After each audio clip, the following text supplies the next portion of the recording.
Sue gives it up. And Sue lays it in. This is 365 Sports, powered by Sikkim365.com. No good. Arizona with a prayer that will not go. And the Tigers of Princeton growl their way into round 2.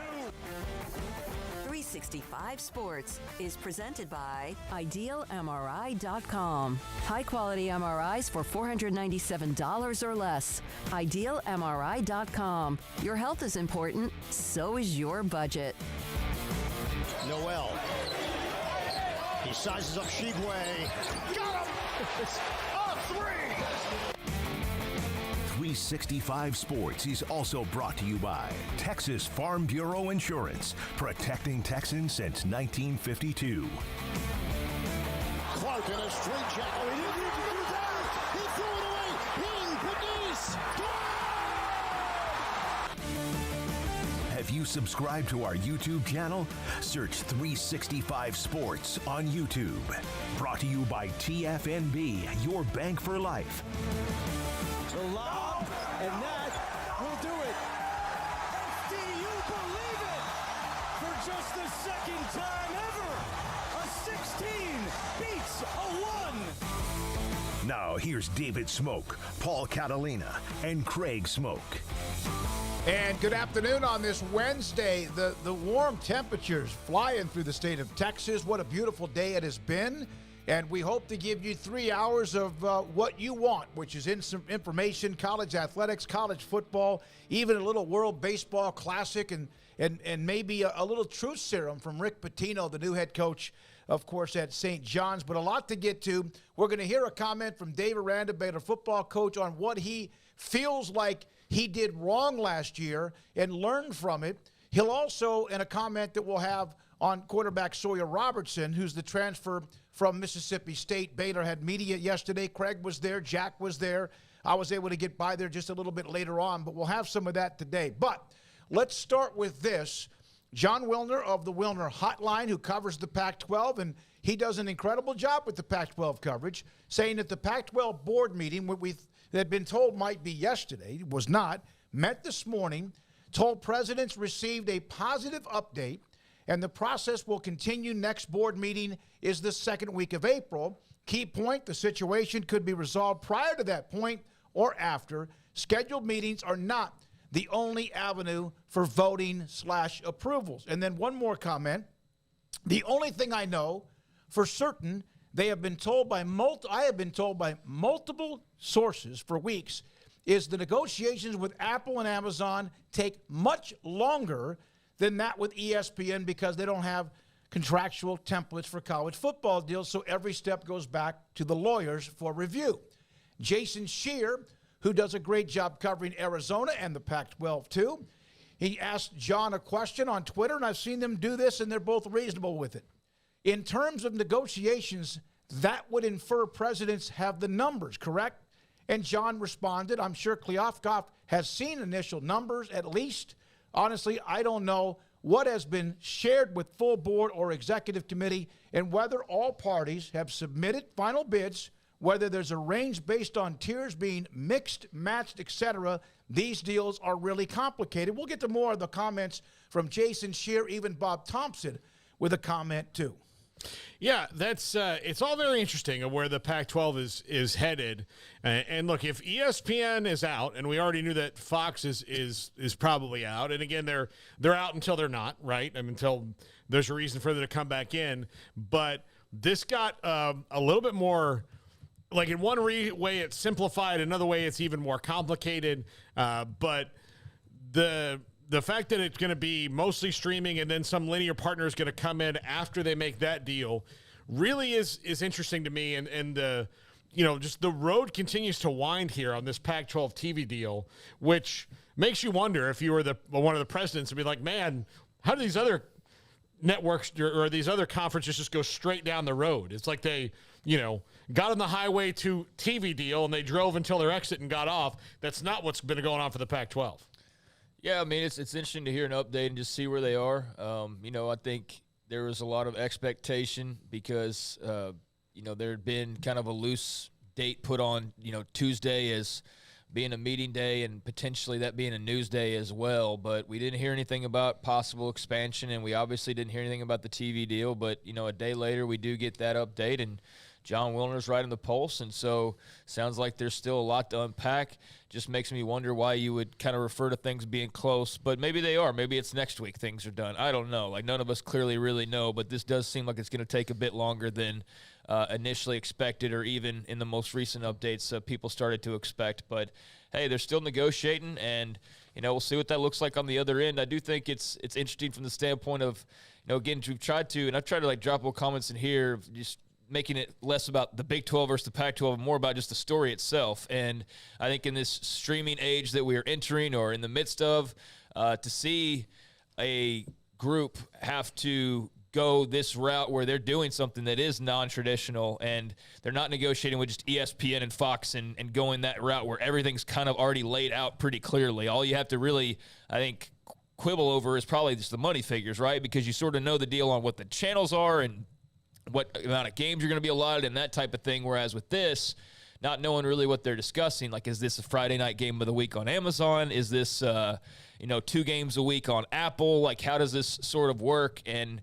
how does it work when it's entities that have never done this before in the college space? I mean, the Amazon NFL thing is entirely different from going and doing Cal versus Arizona State, in Tempe, or, going and doing Arizona basketball in Tucson. It's a little bit different than rolling into Philadelphia and doing Eagles versus Raiders or something like that. So, I think that between that and just the Apple, I mean, what they've got soccer, and that's what they're accustomed to, and some baseball, but they're definitely not in the college football space. So it's interesting to see how there's a different dynamic in terms of trying to get everything the way that you want it situated. And there's still that lingering mystery of what exactly that looks like on the other end. I mean, once they do settle on all of that, is that a primary streaming? Is that a money figure that's up to what you expected? That remains to be seen. Here's a question I have as well. So if all the streaming companies, HBO Max, Netflix, everybody's trying to rework their model because they know they can't get rid of them, but they know that they spent too much money getting them off the ground and it hasn't turned profitable yet. And best estimations have them doing that next year, but they've lost billions of dollars. If you're the Pac-12, even if Apple and Amazon are willing to give you this money, my question would be on the long-term sustainability of it. And are you hoping that just because you're coming in when everybody's trying to rework the model, that you get into that flow now? But what if streaming's not profitable for 10 years? That's a great question, yeah. Well, Jim Williams answered some of that, when I said, are they ahead of the curve, but just too far ahead of the curve? I've thought of that too, though. Like, what if they are onto something? Like, everybody's just, kicking them while they're down or seemingly down. But there is part of me that sat there and thought, like, if this is truly the next big thing and it's coming at us quicker than anybody really expects it to, it's not going to be 5 years when everybody ditches cable wholly. It's going to be more like 2 or 3. Then that lines them up perfectly, does it not? To be like already there with a footprint on the 2 biggest streamers that are, in the game, so to speak. Because I don't think, Netflix, Paul, is anywhere close, I don't know that they're ever a live sports company. Do you think so? No, I mean, like, only if it becomes just so crazy profitable that they're like, oh, we've got to get in on this. Or there's just something out there sitting for them. Are they right now a movie or series documentaries? Yeah, that's what they do. Like movie series, documentaries. That's where they. Well, I have it. They basically, they do they basically kind of turn into their own studio, and that's where they spend a boatload of money and just basically burned a lot of it with high profile actors in semi-successful to bad to pretty good movies under their own umbrella. And then a lot of just movies over the years that have come out, and then some TV shows and whatnot. But they've never, they as far as sports goes, they are the documentary kings. Mm-hmm. I mean, they have the best documentaries, and I think they've proven that. But I don't know if they've ever shown the appetite for that. But I only bring them up just because, like if the Pac is onto something here and they sign this evolutionary deal or revolutionary deal, then that could be the model that we're talking about when others go back to the table in a few years. You're going like, they're following the playoff plan. But again, there's still questions to be answered. All right, so there's more between Jason Scheer and even John Wilner, but we wanted to give you the latest in John Wilner with that news from earlier today. And then Jason asked the question about, again, what do they know? Here are a couple of more from Jason Scheer on today's news. He had asked him about, Kleofkoff had seen initial numbers, and then he goes, this was before back and forth with Wilner. Last point on this whole thing, hopefully, presidents have 100% been presented with numbers. They aren't close to good enough. George says, give me some time, and we do the whole cycle again where you're lied to about the significance of these meetings. Now, that's Jason's opinion. We're giving you, he has always been kind of a little bit not all in on this. And then there was one more from him as well that he said, just a reminder with Apple, there better be a plan to get games on linear, which is regular TV, or it won't work. Presidents have been very vocal about the majority of programming being streamed. Robbins, Arizona's president, came out and said it for everybody to see. Yeah. That was when they had a lot of the comments, President Robbins, Arizona State, Utah, all of them last week. So who's that going to be that does that, and how does that work? Because this is, again, in reverse order of how you normally do it. You're going to give your tier 1 and tier 2 rights here, and then the tier 3 are going here, which is the streaming. That's what ESPN Plus is, for the most part, is tier 3 rights, even though there's the tier 1 games are on that too. If you don't have cable, everything's available to you in that hub of sports. But it is interesting to see where this is going to go through. There are just so many different things to navigate when it comes to how are you going to get that out there. And again, they might be just resigning themselves to the fact that, look, the people who are going to watch Pac-12 football already watch Pac-12 football. Yeah. But USC will grab us some numbers. Maybe if we had Oregon and Washington when they play, that will grab us some numbers. But let's be realistic about when Stanford and Oregon State play, that game is mostly watched on the West Coast by people who are planning to watch it anyway. So instead of trying to swim upstream and continue to convince a network that that's going to be any different, then let's just make a deal that gets us the most money on streaming. Jim Williams said this to us yesterday, and a lot of you did respond to his segment yesterday. We got a comment about that in a minute. But he did mention in something he sent me today that if, in fact, ESPN is not a part of the Pac-12, and if, in fact, the Pac-12 does remain as one, they won't have anything on the West Coast. No. And do they want that? I mean, is that something that might keep them at least in the water? Well, that would maybe make sense for them to be that linear partner who gets the, Well, that's what I'm saying. Is that right now we hear that ESPN is out. We've also had Fox, whatever.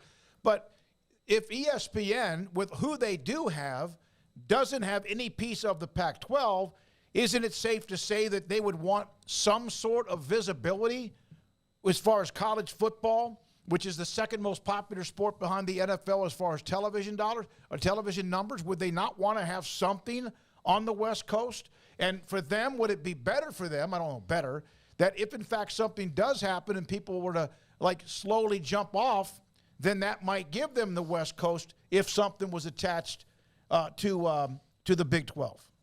Anyone? That's just something he brought up in an email to me today.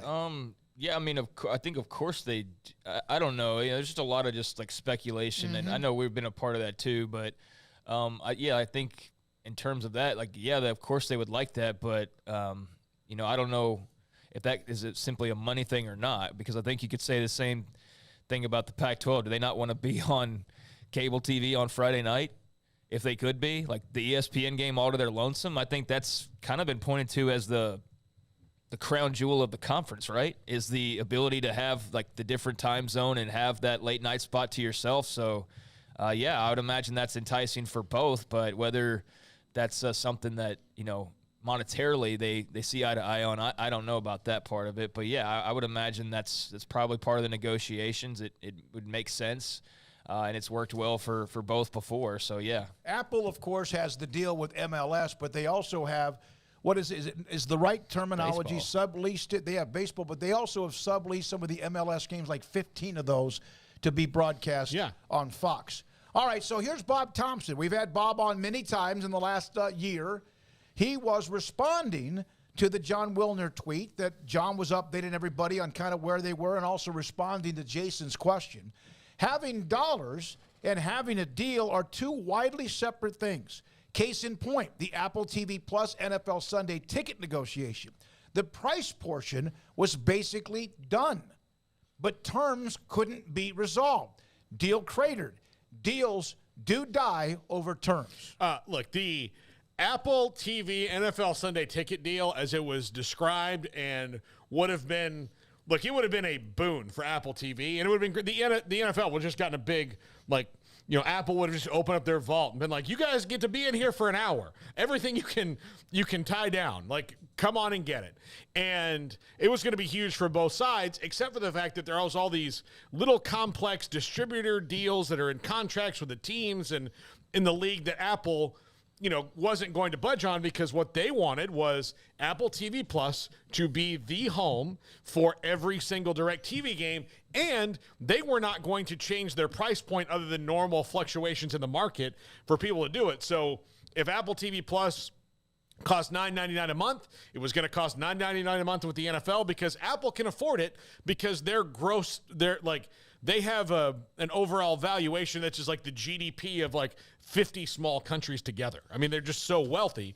They could do it, but it didn't work out because there's the devil's in the details, and those little details are what derailed it, and that's why YouTube got it.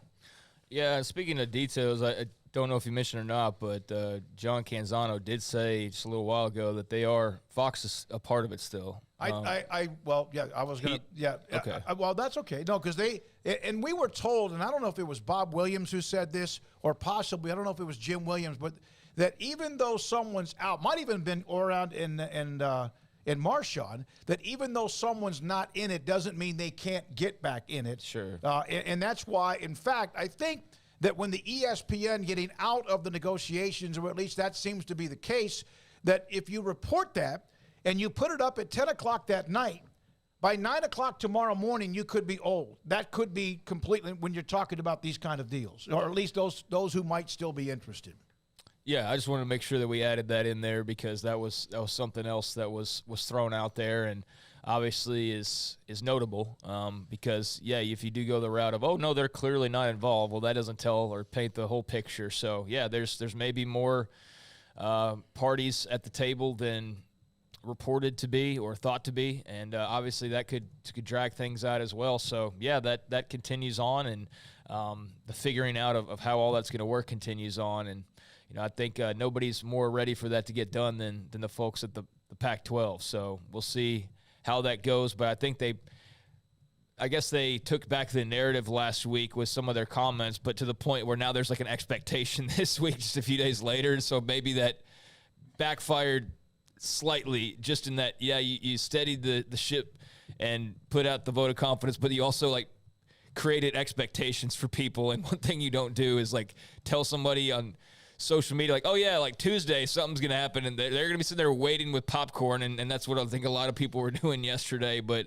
it didn't mean that, you know, everything's cratering and falling apart, and, you know, the conference is dying by any means. In fact, there might be more involved than we know, but it's hard to tell, because I think everybody's kind of been hit or miss as far as, you know, where exactly this process has been and where it's going. From Mr. Monkey says, why do these guys, I guess you're asking us, listen to anything Canzano says? When there are people that cover a conference or cover schools in the conference, we've had a lot of different writers, columnists, analysts, broadcasters, and even others that are a part of the Pac-12. We're going to put up some of what is reported, including that it was supposed to be yesterday when the dominoes started to fall, and that didn't happen. It happened instead. At least the meeting was today.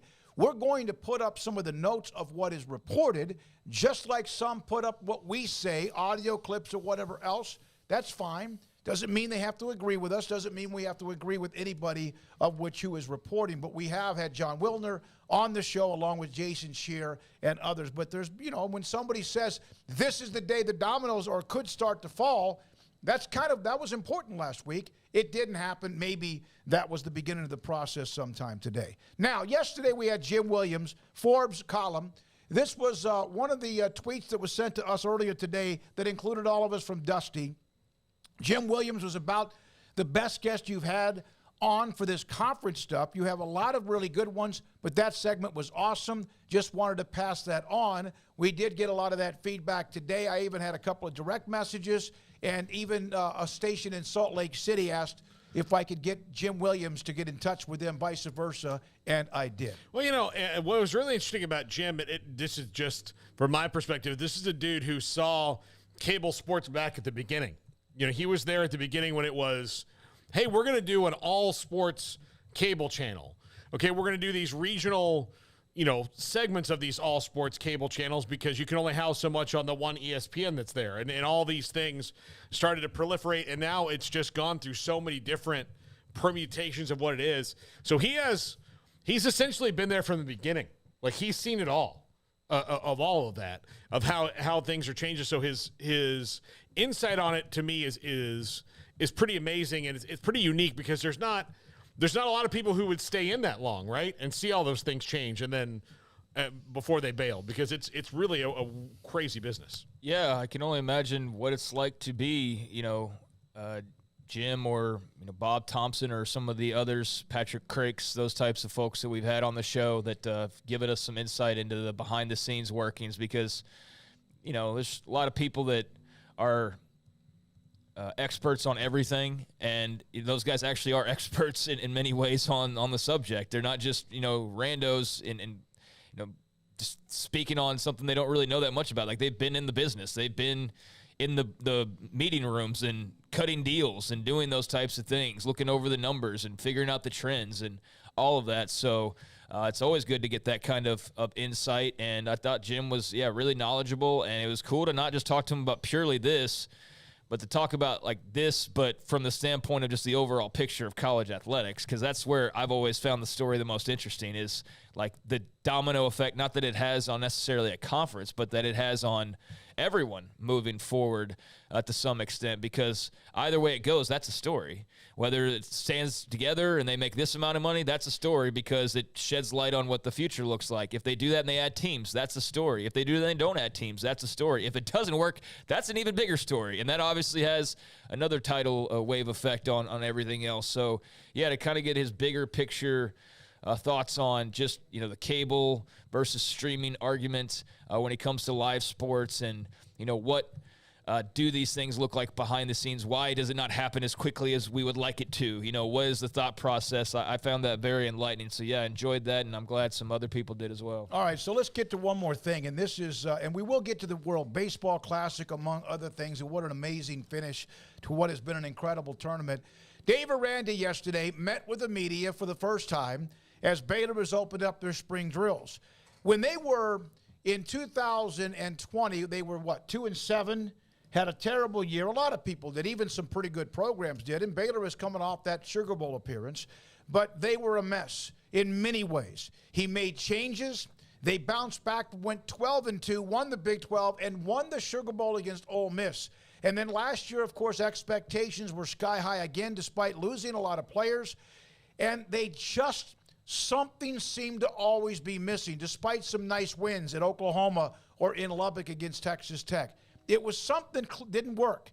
And Dave Aranda kept kind of hinting at trying to get players the maturity level at times. He didn't say specific players, whether freshmen or whatever, but he was asked this question yesterday about what did he kind of pinpoint as what may have gone wrong with Baylor football, and how much maybe he took some of that blame this offseason.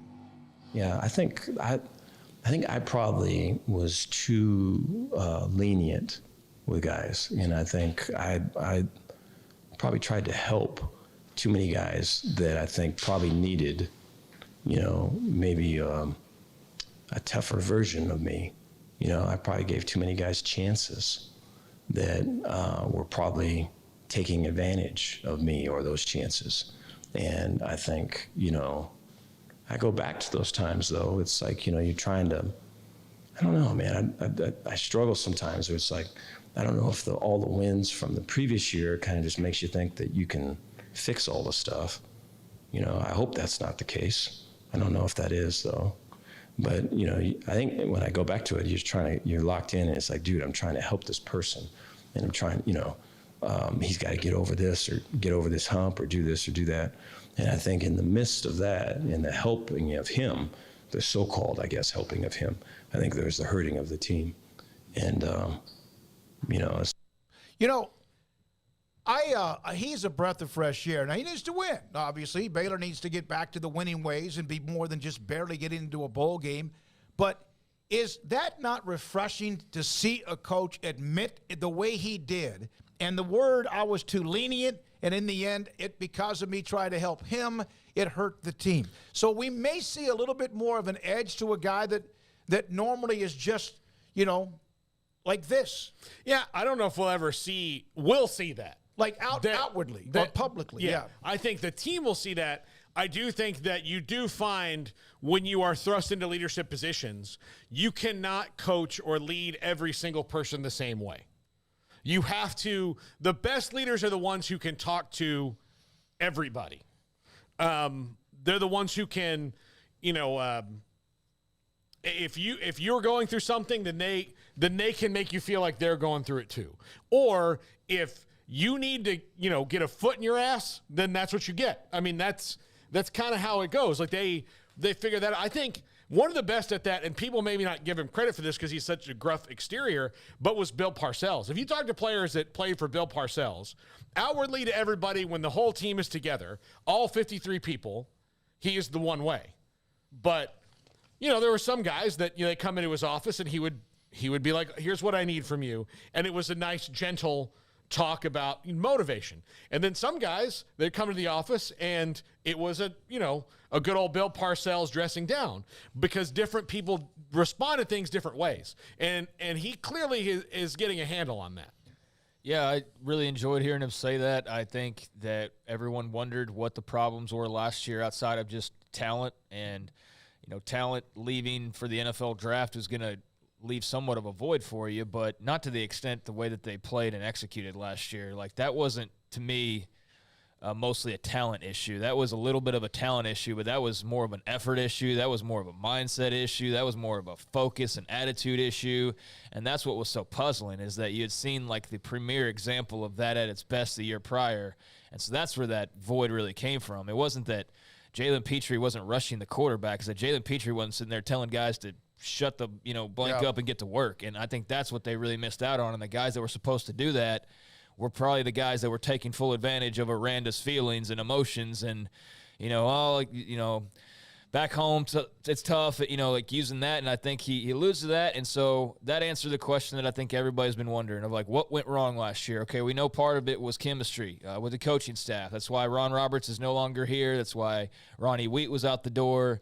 To a lesser extent, not chemistry really, but Juice Johnson, ultimately leaves as well to go to Tech. But then, player-wise, there's certain guys that didn't play to the level that you expected, certain guys that you thought would be more impactful that were a little bit, and they were out the door as well. And you're like, okay, well, there's some players gone, there's some coaches gone. That's part of the deal, but, like, does that answer every question for why it looked so out of sync last year? Not for me, it didn't. And then yesterday I heard him say that, and I was like, okay, all that makes sense now. So that's what was going on behind the scenes. You had some guys just, whether staff, but primarily players is what he's talking about there, that, weren't leading the right way or were taking advantage of the spots they were in. And, he didn't name names, but I think everybody can play the game of, like, wondering who that could be and probably could settle on a couple of names that we all expect could have been maybe those guys, but that doesn't really matter because they're gone. And, it's a new team. And so they got started yesterday, which was fun to see. And I think it was great to hear that from him. I think that was very encouraging. And we got to remember, he's still a younger head coach. Yep. I mean, he's going into year 4 now, which is hard to believe, but that's still a drop in the bucket compared to a lot of other veteran coaches. So he's still learning, and I think he learned a very valuable lesson this last offseason. And I think he did from the first year to the second year, along with the fact it was no longer a COVID year, despite some of the COVID stuff that was still in place. I thought that was as refreshing as it can be. And it did bring to light perhaps why at times they just weren't all in, or something, not all in, they just didn't have that mesh and chemistry. But no, we'll come back with him. Now, John Gallagher, former Hartford coach, is going to join us on the rest of the tournament, the Sweet 16. His situation, of course, he'll be a head coach, it looks like, in college basketball at some point coming up this year. We'll have that and more. But we appreciate Jack. Great stuff with that. We'll also hear from Miranda on quarterback Sawyer Robertson. This is 365 Sports. Ideal MRI. In the Central Texas marketplace, just off 35 in the southern part of Waco, they can help you with your budget and also help you with evidence of what is bothering you, what is hurting you, to the point where you can't sleep. Let's say there's something in your shoulder, or it could be in your leg, your knee, your quad, your calf, but something that hurts you enough where you're constantly like, God, it doesn't feel right. And you know there's something there. It could be something that's a pull, could be a tear, and it could be a ligament or a muscle or something different. But the bottom line is they have a state-of-the-art technology MRI machine. And I was talking to a guy that's at the gym. He's had 2 or 3 MRIs in the last couple of months on his neck and a couple other places. And he's been to an MRI somewhere else in a health system. But he told me the one that he did, where he went to MRI, he goes, you're right, it saves me time and money. And, of course, $497 is the highest price you'll pay. And that's every single time. That's the ultimate at $497. And he got the information, the images, the doctor, the portal, all of that, and everything worked for him. And he's been to where he's had MRIs on his shoulder, his neck, etc. IdealMRI.com could find the evidence of what hurts and save you a ton of money at IdealMRI.com.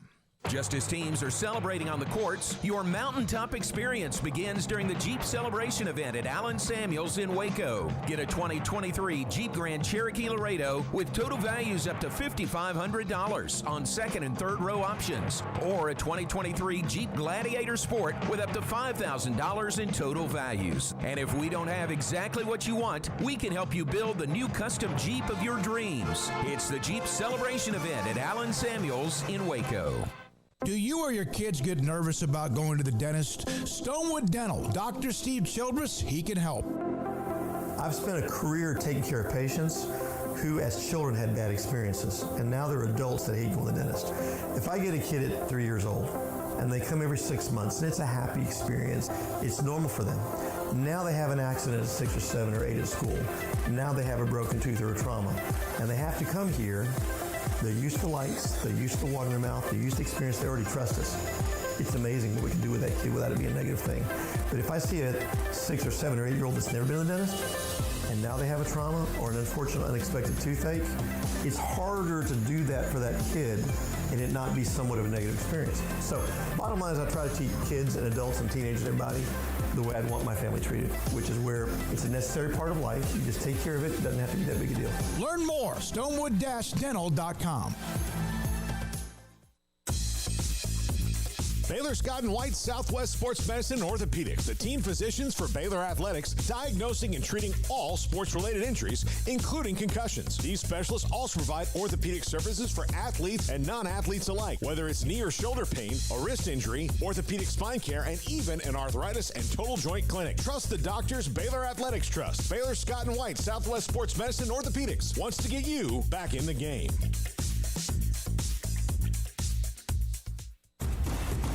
Hey, this is Bryce Petty, former starting quarterback and 2-time Big 12 champion, and I know firsthand the importance of being in top shape both on and off the field. So listen up, men. If you're feeling beat down day in and day out and looking for that high-performance edge that separates the men from the boys, then look no further than the Petty Clinic Low T in Waco. Petty Clinic is a comprehensive men's healthcare clinic with an atmosphere catering to men. Board-certified Dr. Kent Petty has a special interest in offering the highest quality medical care to men of all ages. Some of the services offered include screening and treatment for low testosterone or thyroid, infertility, high blood pressure, diabetes, high cholesterol, sleep apnea, while offering comprehensive wellness exams and complete men's health lab panels. High performance men, remember, it's not just a Petty thing. This is Bryce Petty, encouraging you to reach out and Google search Petty Clinic Low T or go to pettycliniclowt.com and get your complimentary lab screening today.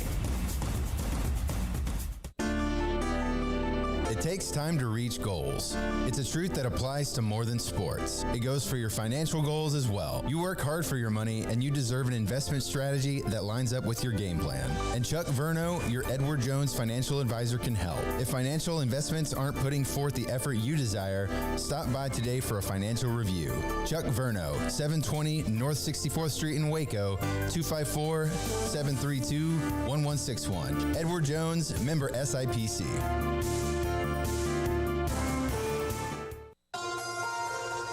Waco Regional Tennis and Fitness on Lakeshore Drive is premier, elite, life-changing experience where you can change your mind, body, and soul. Waco Regional Tennis and Fitness offers over 40 group exercise classes each week, including boot camp, indoor cycling, and more. If you haven't been there in quite some time, you're missing out on the improvements for our members. New flooring in the weight room and locker room, new paint and mirrors added in the weight room and group exercise room, with more new machines arriving over the next few months. New free weights, weight machines, TRX, rowing machines, stationary bikes, new treadmills, new elliptical machines on spacious weight room floor. Personal training with Christy London, Randall Corley, and Alex Botch, where you will be encouraged and motivated to grow. There's sauna, whirlpool, tanning bed, and kids club. The amenities are great. 16 tennis courts plus an 1,100-seat stadium court, 8 pickleball courts, youth and adult tennis and pickleball lessons. Visit our website, wacotennis.com, or visit Waco Regional Tennis and Fitness on Lakeshore Drive in Waco.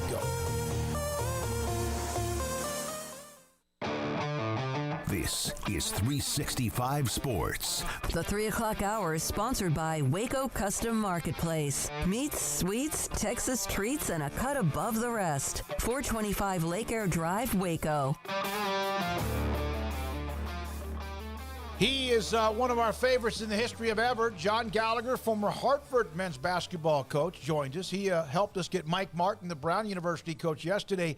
And John, I know you two are friends, but we like to start things. And Mike said to us, I can come back on if you guys ever can get Coach Gallagher to stop talking. I heard it. I'm going to have to reprimand him in Houston next week, when we're together. I'm going to have to, I don't know what we're going to do, but I'm going to have to get him back. But no, Mike's the best. He's done a great job at Brown. He's been up for other jobs. He wants to take Brown to its first NCAA tournament, and I think they're close. The best player in the league, the kid Lilly, who could play anywhere in America. So they're going to be really good the next couple of years. Well, so Creighton gave Baylor hell, and they were the better basketball team. And if they played 7 times, I think they would. It appeared to me they would win that series, although people can disagree. Obviously, McDermott, that game meant, and it should, but that seemed like it meant a little bit more, not that they played harder, but men, were they focused and ready to go? This is just how it feels right now. Every other conference wanted to go after the Big 12. It just felt like that way in the first weekend. Like, we're tired of hearing about the Big 12, and we're going to come after you. And when you have that kind of X on your back, you have to respond. And I thought the other teams came out with the more aggression. Coach, the last time Baylor played Creighton in the NCAA tournament was in San Antonio, and they absolutely throttled them. As a coach, how long do those things sit with you when you do have a chance to get one back on them, even though it was 8 years ago? It never leaves you. It never leaves you. I don't care what you think. If the same coach is there, he remembers it like it was yesterday. Because here's the reality of coaching. You remember the losses more than the wins. And whether that's fair or unfair, I can tell you my worst loss, and my best win, I know it, but it doesn't come quickly as my worst loss. Coach, Creighton now sitting here in the Sweet 16, and they're a great story and a great team. But that team they're matching up with is a pretty fun story as well, with Princeton there as the 15 seed. They're obviously very unique, but just how do you view the Tigers and them getting to this point? So I was at a high school game about a month ago with James Jones, the Yale coach. I sat next to him. I said, James, do you think in the next 5 years you guys can get 2 teams in? You're coming into that mark of, your 12th rated conference. You could be a top 10 conference if you improve some out of conference games. He said, absolutely. And I would tell you right now, Princeton's the third best team in the Ivy. The third. I've watched so many Ivy games. I watched so many Big 12 games. Princeton's the third best team in the Ivy, and that's not a shot at Princeton. They had Penn's number, and they just weren't better than Yale, in my opinion. And they beat Yale on a home court advantage in the title game. That's how good the Ivy is. That's the first thing. I mean, it's not your grandfather's Ivy League. Mm-hmm. Okay, it is the real deal. They have the best player in the league. They play different. Like you think, oh, they're Princeton. They're, the old saying, in the Big Five when you played Princeton, when I was an assistant at LaSalle, don't watch them warm up, because if you watch them warm up, you will be like, man, they're a step slow. We're going to go out and kill this team. And they come out and punch you in the mouth. And you have to be ready to defend them. And that's a big thing.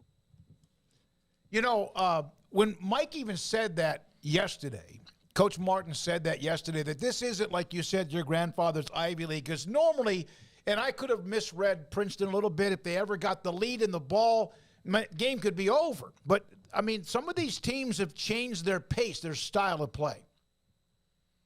They've totally changed their pace, their style.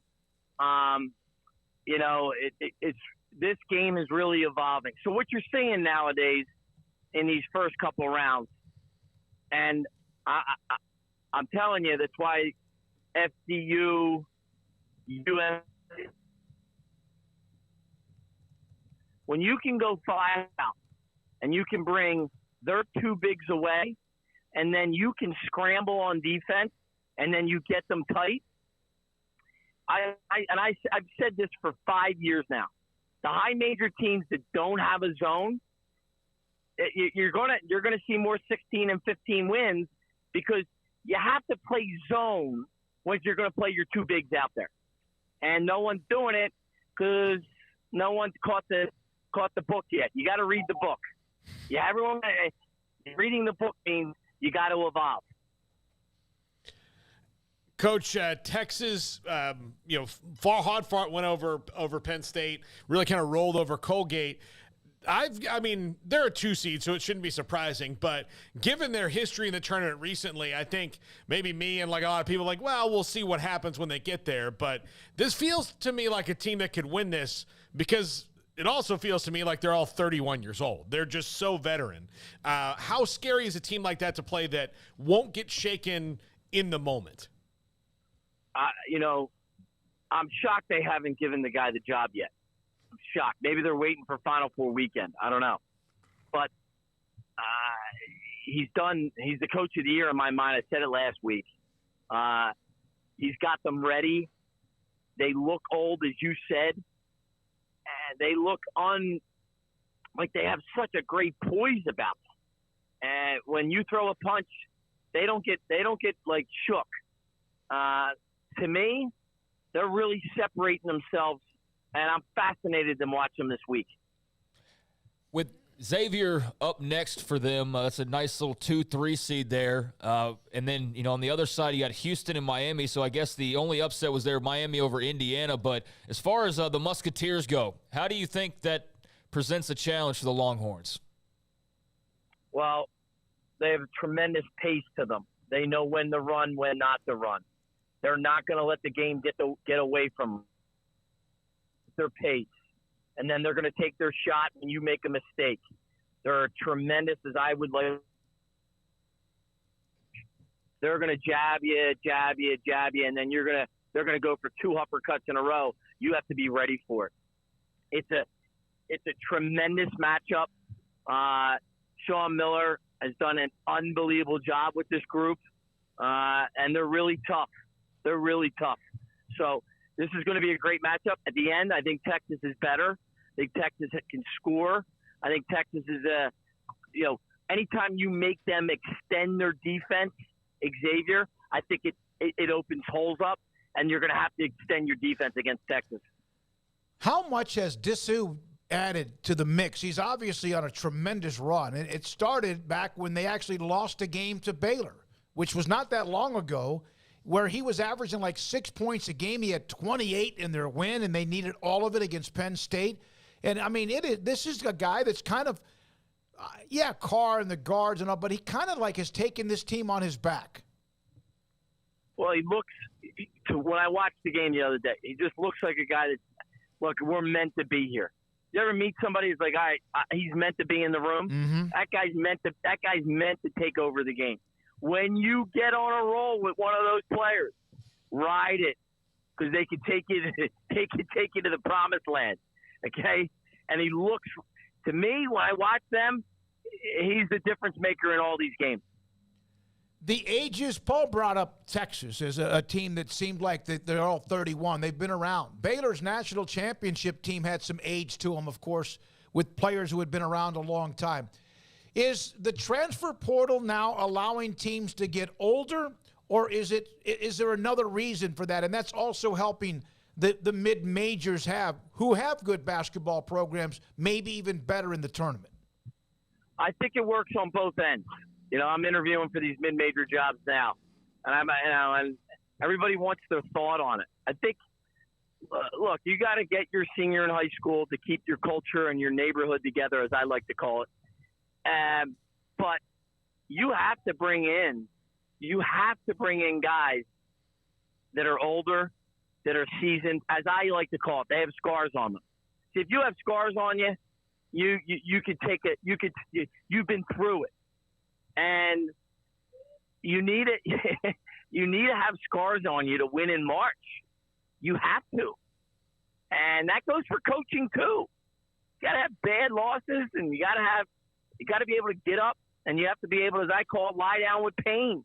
The players that have dealt with pain and are successful overcoming it, you know, the old obstacle is the way. Well, they've been through the obstacle. They're the players, because they're older, they understand it, and they don't react as quick.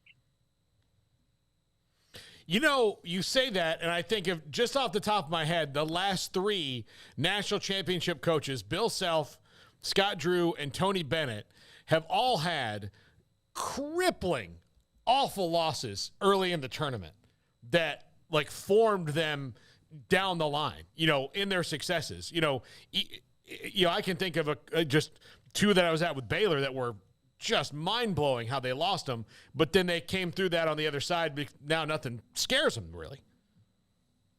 You just said it. Guys, like, if you want to get into a business that doesn't have painful losses, get into another business. Do another sport. Do something else. Because I grew up, I had one of my best teams. We should have won it. We lost to UMBC in the first round. It was the worst loss of my career. I want you to understand, I literally physically was sick. Physically. And I remember, anytime I go into a tournament, I remember that feeling. And I go back to it. I call it drinking from the cup. I come there and I drink from the cup of that pain so it doesn't happen again. Coach, I'm thinking, when seeing Michigan State get to where they are, that despite whatever seeds next to their name is not a surprise. I mean, with the way that program is led and all the experience there at the top, you got to dip your toes into the NCAA tournament waters, but just how much does the vast catalog that some coaches, veteran coaches, have of those experiences, some of those you're referring to, gut-wrenching, but also the top of the mountain, how much does that come into play right now outside of just the talent you have on your team? And how different did you feel, experience-wise as a head coach, having that opportunity to have that showing in the NCAA tournament? Well, I just think it's invaluable. You know, the scars from the losing, they help you. Like, I thought about Tom Izzo the other night. He had a devastating loss to UCLA. It's when UCLA made that run in the NCAA tournament, right? They lost to Gonzaga, and Michigan State should have won that game. They were up 11 at half. Do you remember that game, guys? Yep. It was both 11 seats. And Tom Izzo, I mean, his ability in March is just fascinating. how he can manage a game, how he manages his team is just so tough. And what they've meant to East Lansing, and what just watching their team play, it motivates me as a coach. I mean, that's motivating. John, are you surprised Izzo has just the one national title? It's just so hard. It's just so hard. Am I surprised? I guess I am. But look, Coach Self, that second one, that was a long road for the second one, right? And these are just so hard to come by. And that's the thing. Like, I look at Ben Howland. He went to 3 straight Final Fours, but he ran into Billy Donovan and the Florida teams. This is really hard. It's really extremely hard. All right, so you alluded to it. You even mentioned something to us a week ago about the possibility that you could be getting back into college basketball. College basketball needs all of the John Gallaghers they can possibly get. So? I'll know in the next 72 hours. And if that's the case, and when I land in Houston, I might drive to meet you to have a cold beer to celebrate. How about that? God, that'd be awesome. That would be awesome. We would love Are you going to be in Houston? Are you guys coming or what? Well, I mean, I just don't know. After what happened with Creighton, I don't, I just don't know. But with Houston and also Texas still alive, if there's a possibility we get credentialed, a lot of that's kind of the process of who you cover, et cetera, then we'd love to see you, though. If we can get there, we'll be there. And I'll introduce you to Mikey Martin. You'll love Mikey. But I want to say thank you to you guys. You guys, I listen to you guys. You've been I put it on my iPhone, and you do a great job. You do a phenomenal job. Well, you, among all of what you brought to the table a couple of years ago prior to when you played Baylor, people fell in love with you immediately, and then, of course, you ran with the table with us all the way into Indianapolis in their championship. Appreciate your insight. I cannot wait for the announcement of wherever you're going to be a head coach in 2023, 24, and beyond, because you're fantastic at what you do. We appreciate your time, Coach. I love you guys, and I'll be on next week if you need me. Yes, okay? sir. Okay, that'd be great. John Gallagher, former Hartford basketball coach, and what seems to be the possibility right on the edge of being a part of college basketball again, which would be fantastic. Yeah, that's great. He's always been very insightful and fun to talk to ever since we first crossed paths, because Hartford played Baylor in the first round of the tournament a few years ago. And that was his dipping the toes in the water of the tournament. I don't know, that might seem like an obvious question that I asked about the experience factor, but It's like, I mean, we talk so much about the players, and we talk a lot about the coaches in college basketball as well, but, I'm sure there were a lot of people, maybe not many, that wrote off Michigan State, being a lower seed or 7 seed.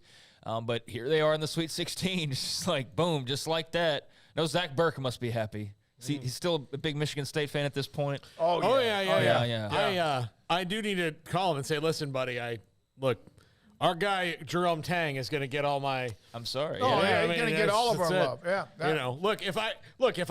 Here's the deal. I'm riding Kansas State out to the end of this thing because I got yelled at for not being sad enough that Kansas lost to them when they did, because he was my friend, and I'm like, I've known him longer than you. I can't. Yeah. It's a good thing that basketball season's only every single year, Paul. yeah. But no, I'll tell you, I was like, what's going on? She's like, you are not meeting me here. And I was like, emotionally? I was like, yeah, but I can't help but be a little proud of the guy. I mean, how many Kansas State coaches have come and gone that don't beat Kansas for a couple years, right? Yeah, quite a bit. Like, sometimes they could go 0-6, and they're like, that's it. I don't know how long it took Huggy Bear to beat him the first time when he was there, or Bruce Weber, or any other like Frankie Martin. I don't know how long it took him to do it. Does she know that one of the Arkansas players' father went to Baylor? Is there a connection that she doesn't? Oh, I didn't bring that. I didn't bring it up. I mean, that I know that one point there was a time when Arkansas played Baylor earlier this year when you told us that you wish that Musselman was coaching your favorite team. Oh, gosh, no. I would not have ever said that. All right, 3:54. We do have John Cooper, Our Lad's Guide to the NFL Draft, around the corner. We're going to discuss a lot of the quarterback. Paul wanted to get into maybe some of the running backs after Bijan and also Jahmyr Gibbs. We have Khalil Keith, former Baylor offensive lineman, in the studio, and you'll know when he's here. Khalil, the big offensive lineman. Mack Rhodes today, a little bit after 5. Do you have the Alabama tweet? Garrett, I saw you laughed at that. I sent you that. So remember all of the discussion about Saban saying this is not going to be one of those in the wrong place at the wrong time. So this is, well, Alabama basketball. Appreciate Coach Saban spending some time with us this morning before we head to Louisville for the Sweet 16 Roll Tide. You know what this reminds me of? You remember when Donald Trump was running for president and he told everybody that Ted Cruz's wife was, like, ugly and that his father killed Kennedy? And then, like, when Donald Trump won the nomination, they, like, had steak together, and then they're like, we're buddies now, because that's how it works. This is what that feels like. It feels like Greg Byrne, like, said, listen, Coach, appreciated, like, everything, but can you go to practice and smooth this over for me, because I don't need to deal with, do my basketball coach and football coach hate each other's guts? Kind of like at Kentucky? Yeah, that one, I don't think that one necessarily. I don't know if that was ever resolved. That was kind of like Arafat and Ariel Sharon. Oh, okay, like, yeah. That one was, we're doing it. Yeah, sure. I mean, Alabama PR is working overtime this month. That's for sure. So they've had quite a few weeks, and this was the most expected thing in the world to see them quickly squash any talk of there being beef between these two. I mean, I think I said that yesterday when we talked about it briefly, that I really don't think he was talking directly about Nate Oates. I think he was talking about the situation. I think there was probably a small extent of that was directed towards Nate Oates because he's in that position as head basketball coach. But I don't think, like, if that was Jim Smith or Tony Williams, like, that would have been any different comment. It's the way the situation was handled. I think that anybody surrounding that would have a reason to rightfully feel like, the wrong message was possibly sent, or that the right message should be that, you're not in the wrong place at the wrong time. You made a conscious decision to be in a situation, or put yourself in a situation that ended in outright tragedy. So that doesn't need to be glossed over because you're continuing on in the tournament, or because you don't have to fire a guy. That should still be something that they absolutely need to learn from. And hopefully they have. And, hopefully it doesn't just get forgotten about because they go raise a trophy here in a couple of weeks. But, yeah, I think that's the least surprising thing in the world to see Saban out there today. And good for him from the PR standpoint. By the way, one quick note, and we all know him. We love him. He's one of the best ever at what he does. Eric Nadel, Rangers broadcaster, will not be a part of the broadcast team at the start of the year with mental health issues. Evan Grant wrote the story today in the Dallas Morning News. We absolutely think everything about Eric Nadel and that broadcast team that has Matt Hicks and our good friend Jared Sandler, among others. So good luck to Eric in getting himself and his what he needs to kind of make sure he's ready to go whenever that might be. All right. That's my voice of baseball right there. Yeah. One of the nicest guys in the absolute world, too. Yeah. So. And definitely feel for him and what all he's struggling with. And I know a lot of people out there struggling. It's not an easy thing to deal with or to admit to. But, I mean, I think the good thing for Eric Nadel is he's obviously got a lot of great support around him that, aren't, not listening or aren't being sympathetic or aren't being understanding, and that's good. He's getting the break that he clearly needs, and hopefully we hear him sooner rather than later, but that's, him calling baseball games, not the important thing right now. But, yeah, love listening to Eric Nadel call a baseball game, and will forever have his voice in my head as a golden memory. Grant McCaslin in North Texas beating Oklahoma State last night, moving into the NIT the next round. Could be the next Texas Tech head basketball coach, former Tech assistant, and also a part of Scott Drew's staff. We discussed that a little bit yesterday. A nice win against Oklahoma State. When we come back, we focus in on the NFL draft. We focus in on college prospects, quarterback position, among a couple of others, with John Cooper. And this is 365 Sports.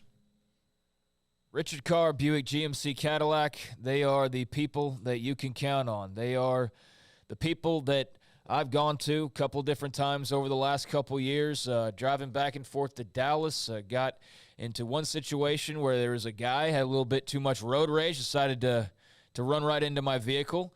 Had another situation where there was some construction going on, some debris, flicks up with people driving, and, knocks my side mirror. And so I've had just a couple of things go wrong and needed my car to get all fixed up. And even though I didn't buy my vehicle at Richard Carr originally, that is where I've gone to get the best customer service possible here in the Central Texas area. And my car drives like the day I first got it, and it looks like the day I first got it as well. You'd never notice or realize that there had been a couple of accidents, but that's the quality work they do over there. And the whole process was customer friendly and a real breeze. So right now, if you are in the market for a new or pre-owned vehicle, they've got both in store. Dozens of Sierra trucks on the lot right now. Qualified buyers can save thousands on new 2023 GMC Sierra SLT 1500s. If you're looking for a luxury SUV without the luxury price, they've got the smooth and quiet 2023 Buick Envisions. You get a special deal on those as well with lease payments coming with $5,000 down cash. I can get into more of the details as far as the offerings go by giving them a call or visiting the website, richardcarr.com. But lots of SUVs in stock, headlined by the 2023 Buick Envisions. If you're looking to go the pre-owned route, they've got several cars and trucks in stock under $20K as well. It's affordable, thoroughly inspected, ready to finance for almost any credit rating. Multiple quality vehicles ready to drive today. And if you're just looking to keep the car that you do have on the road a little while longer, well, then visit their award-winning service department, which is standing by to keep you on the road. You can get service specials and set an appointment for quick and reliable repair over on the website, richardcarr.com. In business for 23 years, Richard Carr has built a reputation as the people you can count on. Run by proud Central Texans. Log on to richardcarr.com today. Call now or go see them now off Highway 6 at the Imperial exit.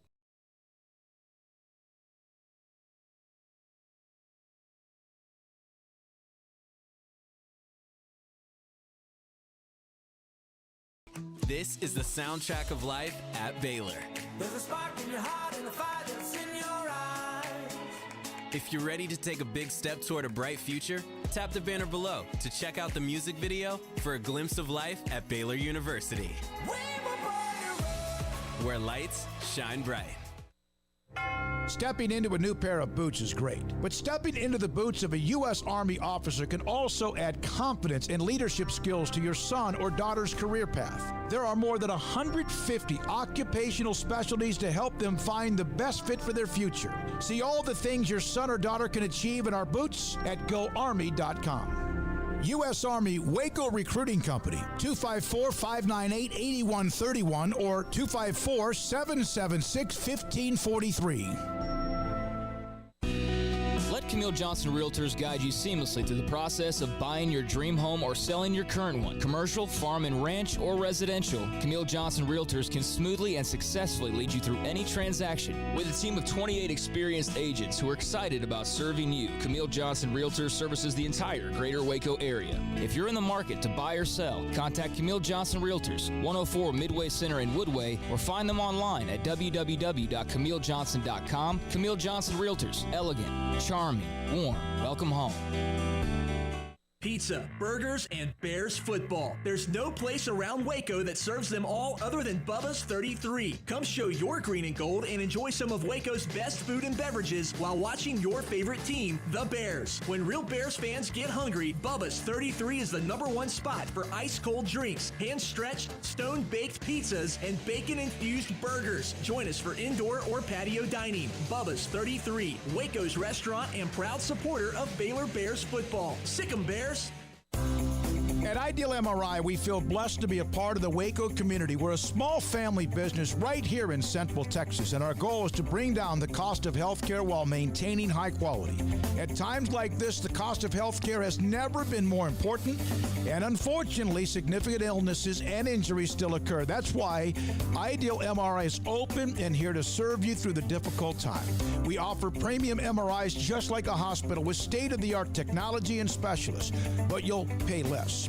Sometimes thousands of dollars less, whether you're using insurance or not. At Ideal MRI, we accept most insurance and there are no hidden costs, even offering financing if that's needed. Everything included in the price, and you'll not get something as a surprise in the mail later on.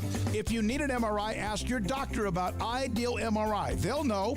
You can schedule an appointment safely from home online in minutes at idealmri.com or give us a call, 833-IDEAL-MRI, idealmri.com. There are 26 letters in the alphabet, over 600,000 words in the dictionary, and just 3 of them said together can change everything. Let's order pizza. Those 3 words lead to dough made from scratch and 3 fresh signature cheeses that blanket golden crust in a heavenly melt on Marco's Pizza that'll blow your mind. So visit marcos.com to order and stop by Marco's Pizza in Belmead, China Spring, Woodway, and in Robinson. Marco's. Pizza lovers get it.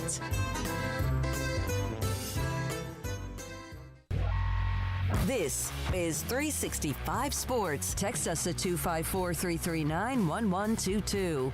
The text line is sponsored by Riverbend Liquor and Wine, with the most extensive variety of craft beer in Waco. A hidden gem on Lakeshore Drive and 19th Street. John Cooper, Our Lad's Guide to the NFL Draft, on with us last week. He'll be on with us here in just 2-3 seconds, and then also with us next week on the draft to break down various players' positions and focus a little bit as well, of course, on the Big 12 prospects, but others around the country. John, thank you very much for your time. Now, we understand there's a chance the quarterback, there's a run right off the top, and sometimes there is always a run. Is this year even more I'm not sure, frenetic when it comes to how many quarterbacks are taking those first 5 picks? Yeah, I think 4 is realistic. There was a time I thought maybe one of those guys would fall out of the top 10, but I don't see that happening at this point. There's just too many quarterback-needy teams, and, there's some fits there too. Do you think that the 5th quarterback could be in the 3rd round, like Hendon Hooker or Tanner McKee, somebody like that? I think Hendon Hooker would go very possibly in the 2nd round. That's just my opinion. I mean, I watched him a lot, and I'm not so sure if he didn't have the injury that we wouldn't be talking about a first-round pick. Who is the best quarterback that's not getting much discussion? I guess like a second wave of guys outside of the premier guys that are getting all the talk.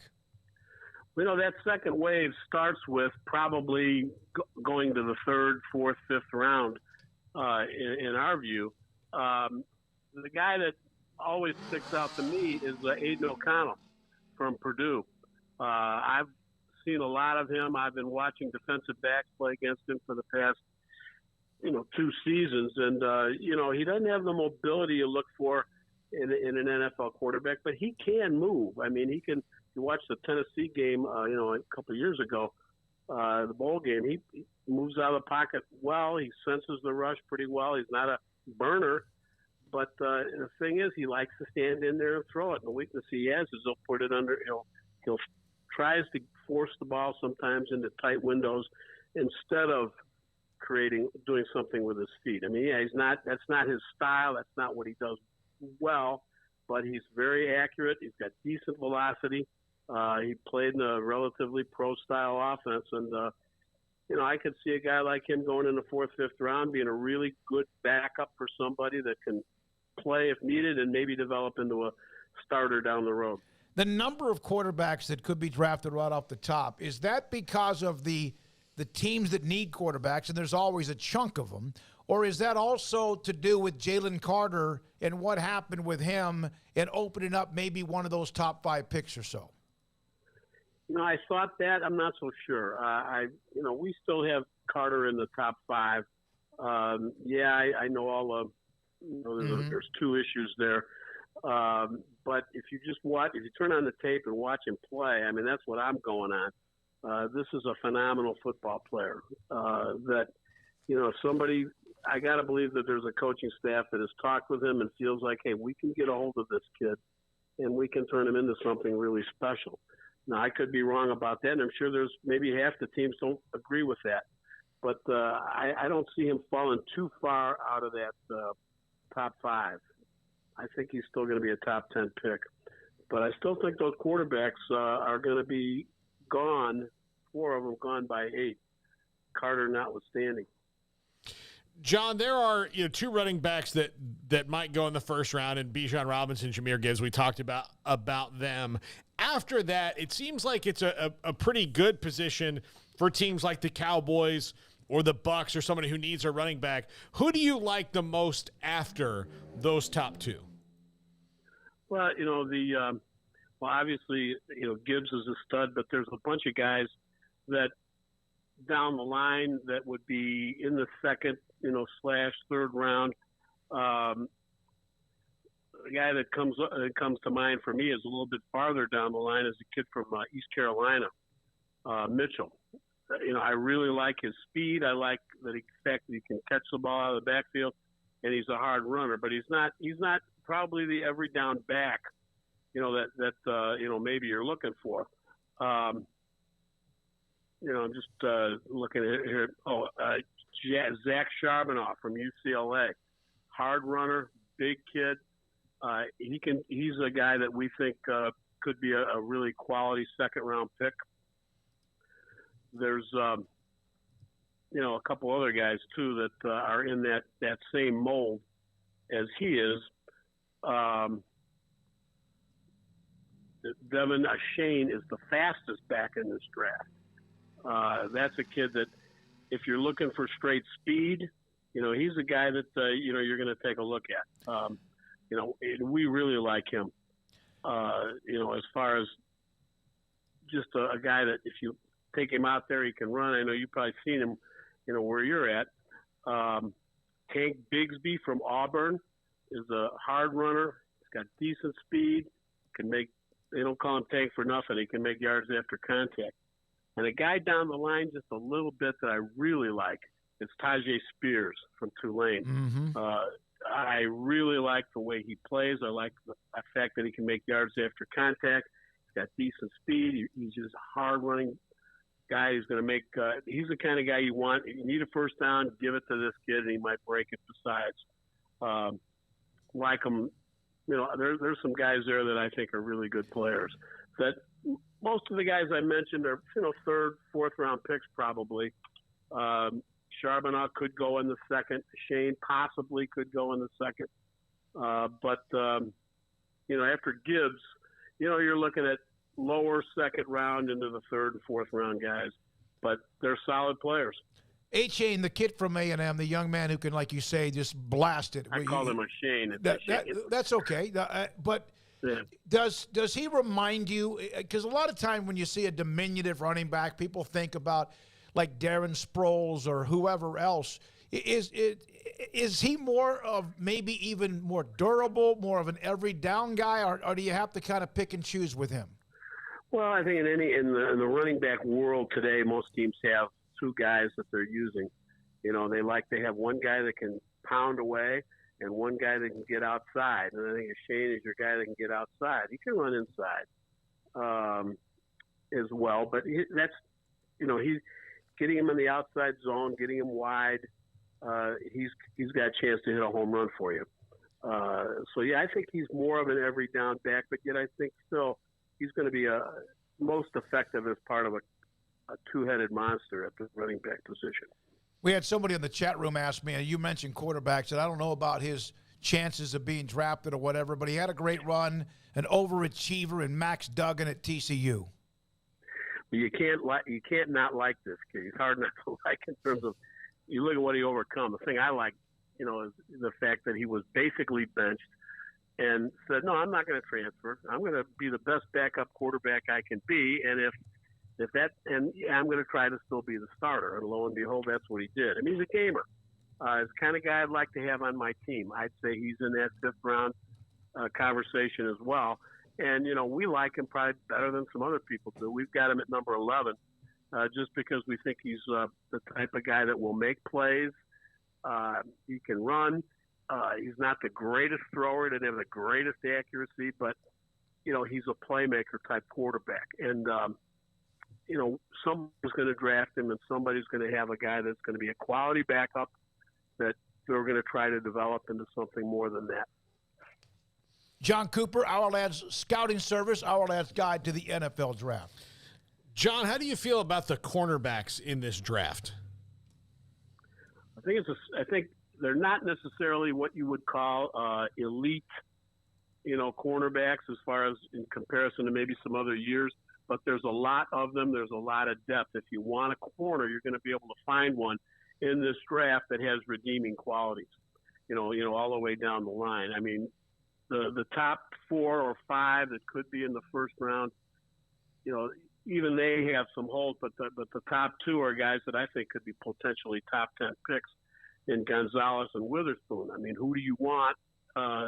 Witherspoon, extremely tough. And we haven't seen him run yet because of the injury. We're a little nervous about that. But Gonzalez, he had a phenomenal year for Oregon and climbed up the charts. So, those are, 2 really good players. But there's some guys down the road that can play as well. John, going back to TCU and just in the Big 12 running back room in general, you talked last week about Quentin Johnston. You just talked about Max Duggan. I think you also hit on Trevius Tomlinson last time as well. But how much have you been able to see of the running back, Kendre Miller, from TCU? Had a tremendous year. Unfortunately, was a little dinged up there towards the end. And in line with that, if you would, just kind of a two-parter here with Big 12 backs. Smokey mentioned diminutive, size coming into play. Deuce Vaughn, an all-world everything back, not the biggest guy in the world. Your thoughts on Kendre Miller of TCU and Deuce Vaughn of K-State? Well, Kendre Miller, has got decent size beside. He's 220, and he's a kid that we think, he's probably a mid-round pick. But he's a solid football player. He can run. He's got decent speed. And running back is not that priority position for a lot of NFL teams anymore. But as a mid-round pick, I think he's got a chance to play for you. Deuce Vaughn is one of those guys that is got great speed. He's not the biggest. I guess the diminutive, if you want to use that term, not the biggest guy in the world. At 176 pounds, 5'0", 5'6", from the combine, but he can run. He's got tremendous what we call wiggle, agility in traffic. If he gets out on that corner and he sticks his foot in the ground, he's a tough guy to find. And sometimes that lack of size works to his advantage. We've seen some pretty good backs that have been pretty small, that have great speed and great agility. And that's the kind of back Deuce Vaughn is. So, he's not an every down back, but he's a guy that is going to be on your football team, and somebody's going to draft him in that middle round area, and he's going to be a player. You joined us last week for the first time. We've enjoyed it. Have you again next week. Where are teams now? And you hear about their draft board. There are still pro days going on. Baylor's is coming up around the corner. There's a lot to still get to. In your opinion, how does an NFL team start to piece that together, or when? And when do they have to have it done? Well, they've got a board, established already, but that's always, a work in progress. It's a working board, if you will.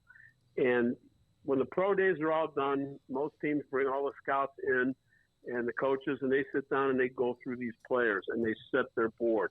They've got a preliminary board, and then they've got a board that they're going to finalize. And they spend, a good couple of weeks going over each position and stacking those players according to where the grades are from the scouts and according to what the coaches have been told.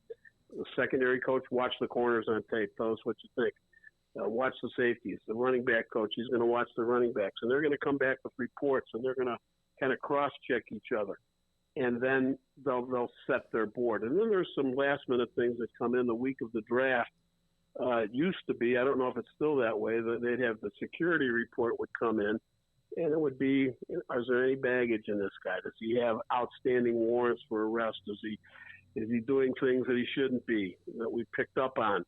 and the medical report will come in, the final medical report, which will say, is there something in this guy's history that makes it not likely that he's going to be able to play, or he's not going to have very much longevity.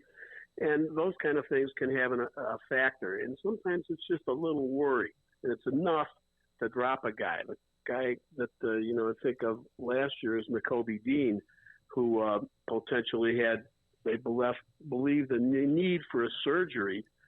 And we had him as a first-round pick, and we're wondering what happened. Well, on that medical report, something must have come back, because he went all the way down into the third round before he got picked. So those are the kinds of things that last-minute things that come up that change the board. But it's a work, like I said, it's a work in progress. John, thank you very much. We appreciate it. Look forward to next week with you.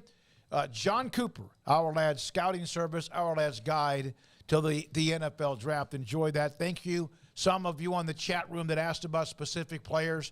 We asked about some of those you wanted to bring up last week. For example, Tre'Vius Hodges-Tomlinson from TCU and here at high school football here at Midway. Craig brought that up when he asked a question about Kendry Miller. And we'll get into that and more of those particular players from you next week, and also from John Cooper. So there you go with that. Every Wednesday, including next week on 4 o'clock Wednesday, we will have him on to discuss the NFL Draft. Okay, Khalil Keith, former Baylor offensive lineman, should be in studio with us here pretty soon. Mack Rhodes, Baylor's Director of Athletics, tonight. Coming up at 5 o'clock, John Machota on the Cowboys as they continue to add and tweak their roster in Paul's Top 5. There was one story, let's see here. Garrett, Kirk Krissa, hell of a player from Arizona, has entered the transfer portal. That's one of those, and that's a guy that, he's really, really good. You're starting to see quite a bit of that. And then a hockey note. Yep, some of you can fall over after I brought this up, but I think this is amazing. I never thought anyone would probably pass Wayne Gretzky in anything. Washington Capitals wing Alex Ovechkin scored his 40th goal last night, giving him 13 40-goal seasons, one more than even the great Wayne Gretzky. He's 37, playing at a very high level. He has 820 goals.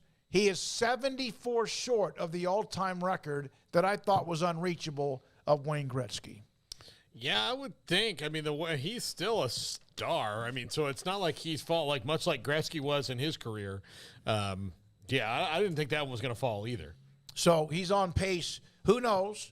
Obviously, he had his 40th last night near the end of their regular season, so that doesn't mean it's just around the corner. It could be a couple of years, and you just never know when Father Time. But he's, as you mentioned, Paul, playing at an incredibly high level. When we come back, Khalil Keith plus a few other notes, and this is 365 Sports.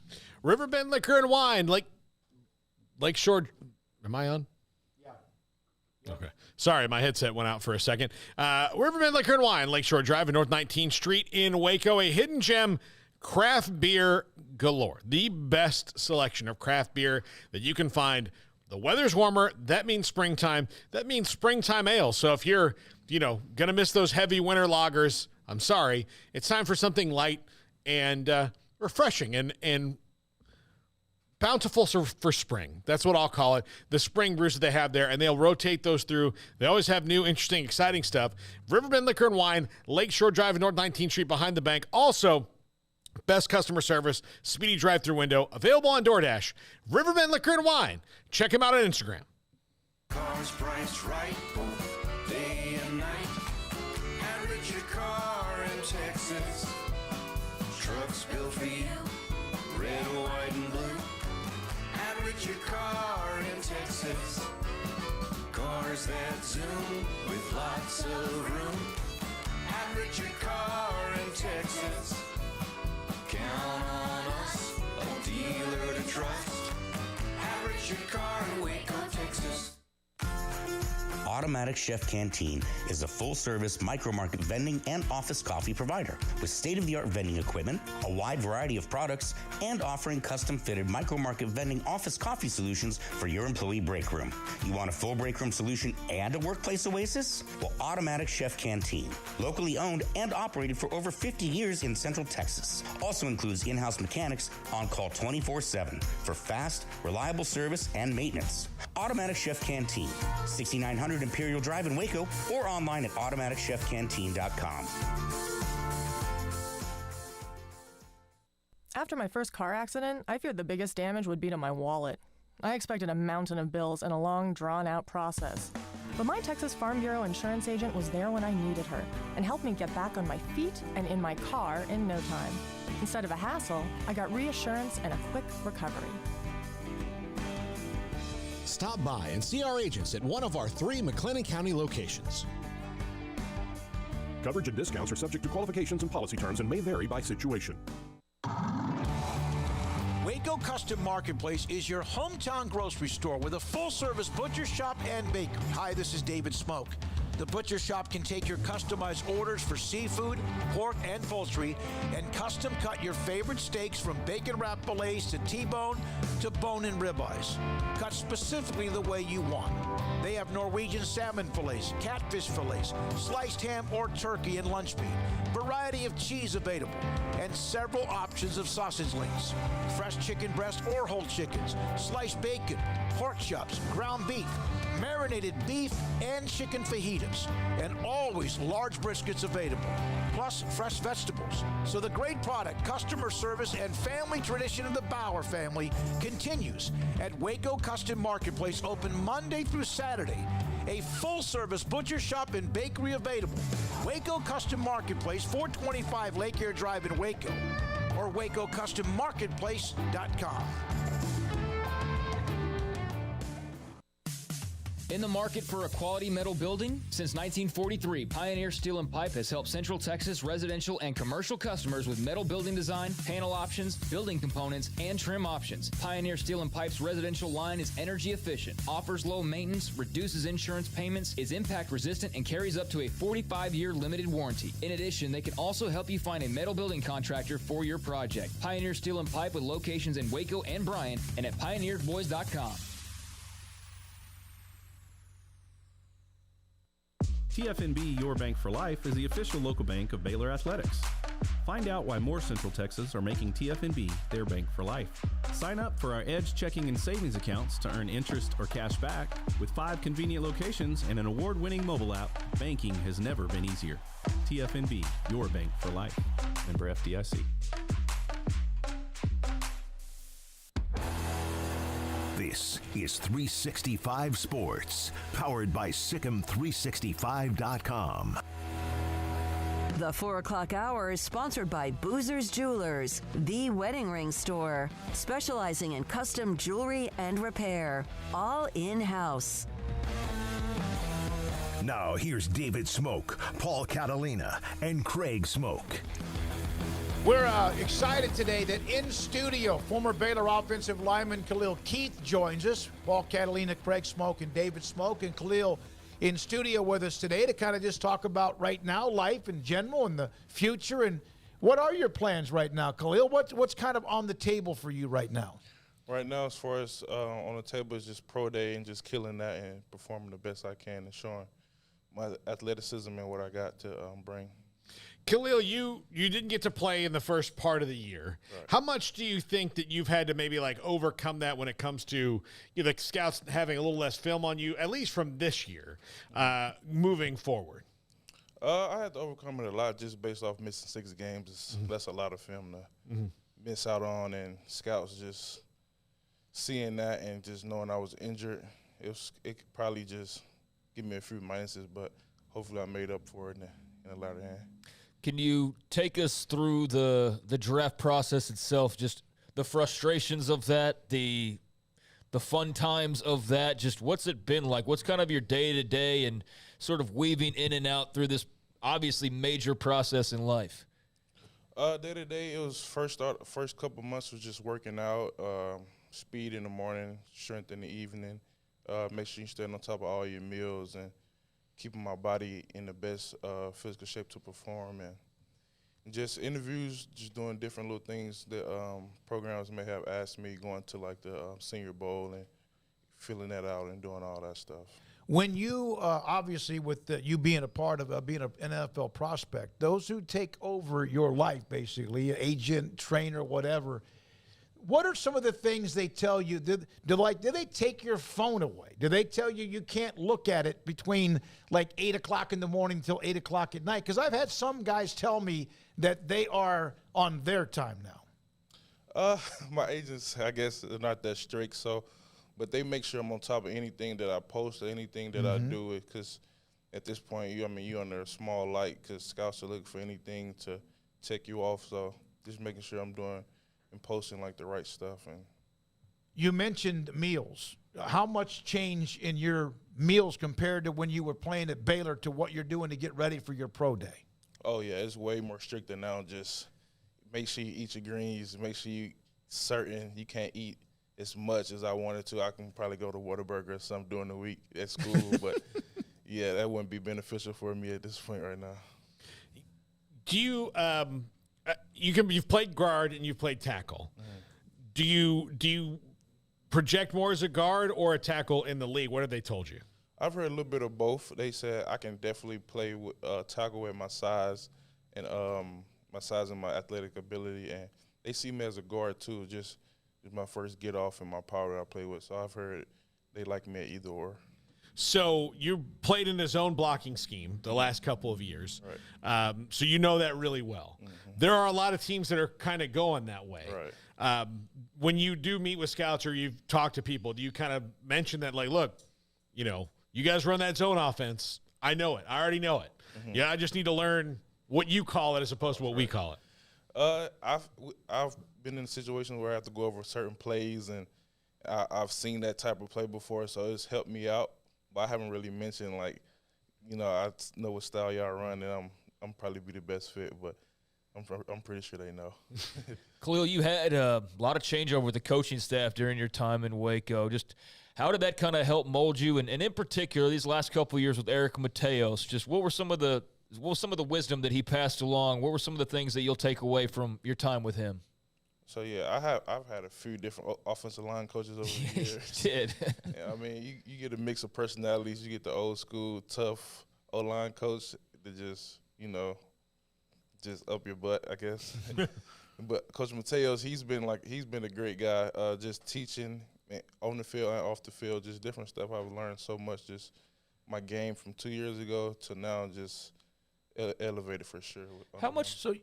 How much did that success that you guys had a couple years ago, because when the struggles were going on, George DeLeon, rest in peace, and then Sean Bell had to take over for a little while, and the O-line was kind of under that microscope of it was hard, right? It was, how much was that success that you guys it ultimately had? How good did that feel? What kind of an accomplishment was that? It was great. I would say over that time period, we was looked at probably as the softest group, I guess, on the team, or just not the best group that needed improvement. But pulling that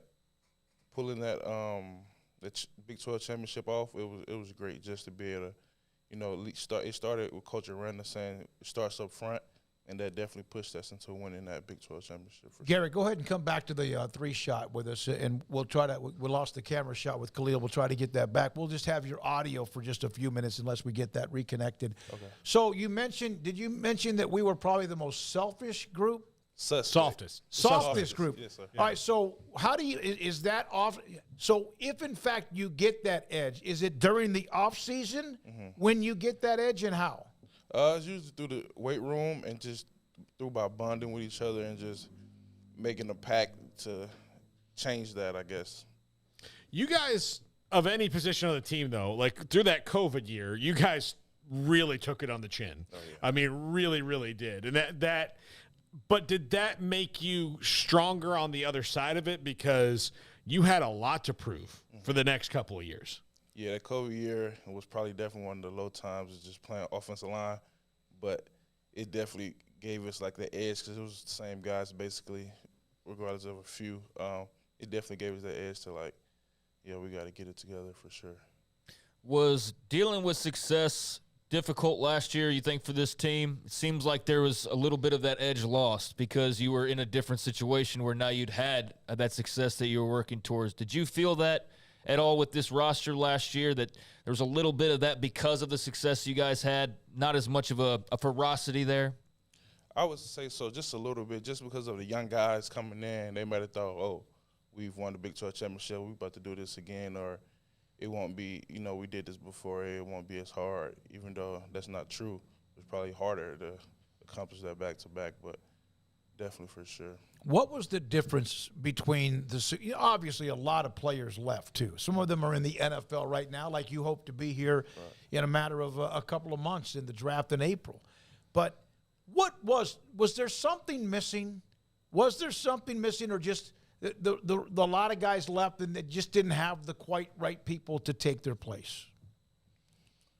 I would say just based off the guys we had, I feel like we was pretty suitable to win. But I feel like we was missing certain parts on both sides just to be a complete team. How much did you miss guys like even on the defensive end? You were on the offensive line, but with the Jalen Petries and guys had been around a long, long time. Right. So Jalen Petrie, Terrell Bernard, they were great leaders on defense and really the whole team. And, they've been around five years. So, like, the standard was been set, and just following those guys made it easier. It's just what they brought every single day was top-notch for sure. You've been here a long time too, though, Khalil. Yeah. You've been here a long time. What's it going to feel like to be somewhere else? Have you thought about that?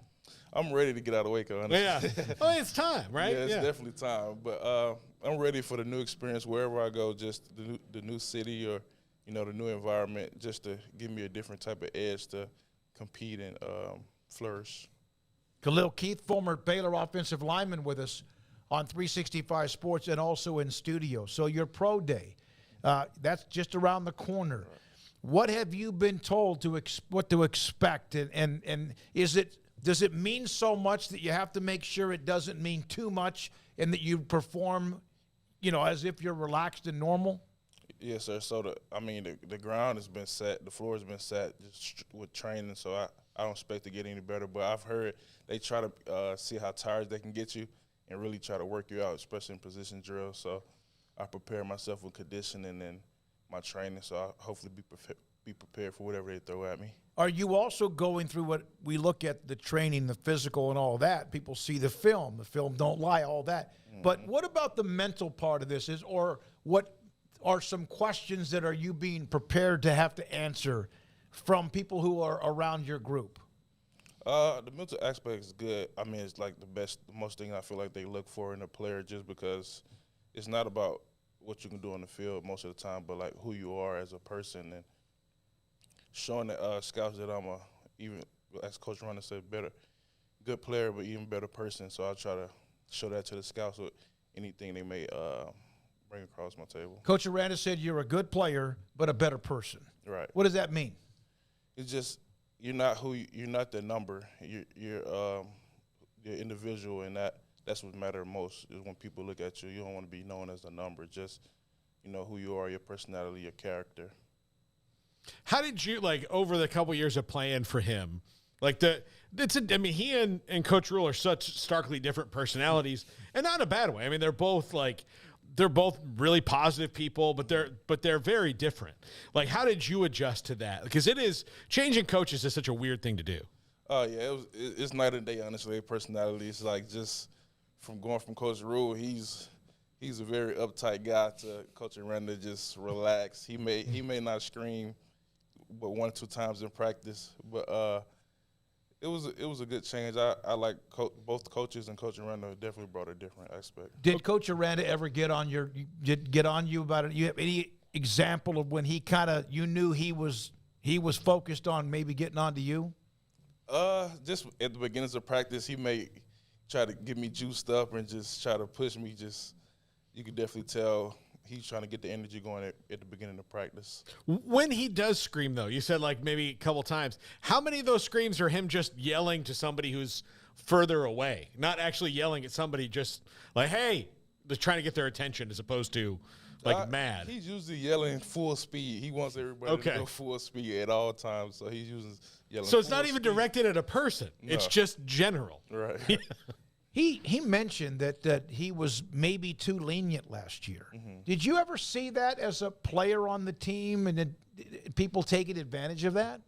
I feel like he's just an overall nice guy. I mean, you can't really make him mad, or I've never really seen him just pissed off, I guess. And he's just that type of person where he may not show it in the moment, but he may come back and talk to you later or something like that. What are your expectations when they get to the draft? The pro day, and others will want to see and talk to you a little bit. What are your true expectations when the draft is over? When the draft is over, hopefully I'm on a good team that loves and cares about me, and for myself, I'm just preparing and staying strong and just hopefully going in there to take a spot, What is your agent or others around you telling you about where you stand right now among those at your position? Right now, I'm around priority free agency right now, so hopefully with my pro day stats, I can bump that up a little bit. Do you feel like that might even be if, in fact, you're not drafted? Because that's a reality. Right. We've seen players that just aren't drafted but then have a fantastic NFL career. Some have made the Hall of Fame. Do you feel like if it gets towards the end of the draft, it might be better for you to be able to place yourself where it is better for you in particular? Oh, yes, sir. That's what I've heard. Just based on contract negotiations, things along that lines, it's better to, go free agency just to you get to choose basically where you go.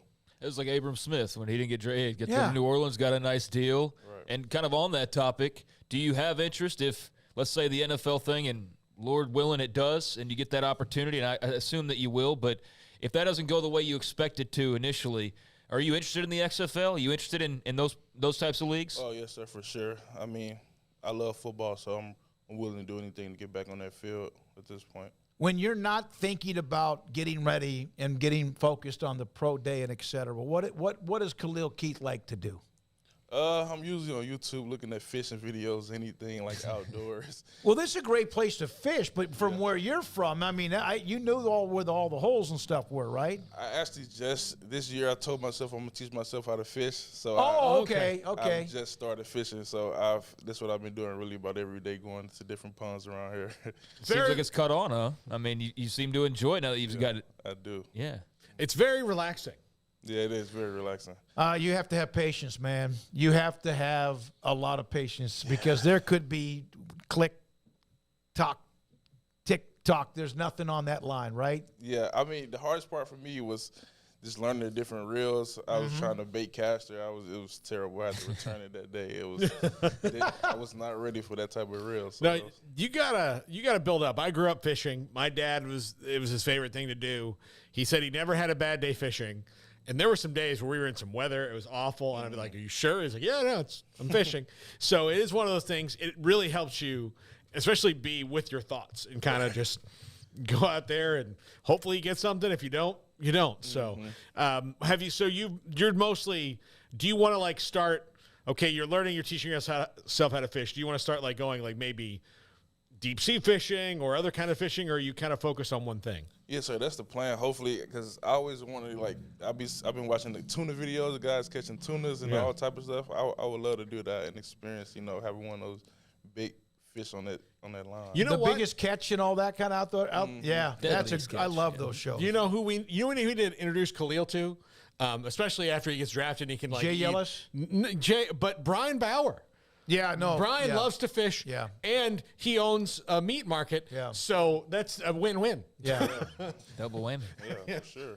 So you watch those shows where they're on those big boats out there getting like salmon, not salmon, but tuna and that. Okay. Yes, sir, for sure. Or you got the strength to pull one of those in. You won't even just like grab that is an exhilarating. Is there anything more exhilarating with a hobby than that jab when you know there's something on the other end? Nah. The first time that happened to you, what was that like? That feeling I've been chasing every time I go out there. That's one of the top feelings, having one of them fish on the line, not even knowing what it is, just that thing fighting you and that feeling when that double tap. Yep. Yeah. It's incredible. How many of you accidentally let off the hook and you didn't bring them in? Any? A lot. Yeah, you get that double bam, and then all of a sudden you can't get it in the boat. Right. Oh, man, it's great to have you. We appreciate everything you're doing. So the schedule up until Pro Day, what are you doing? Like, for example, are you up at 6? Or what is your daily routine?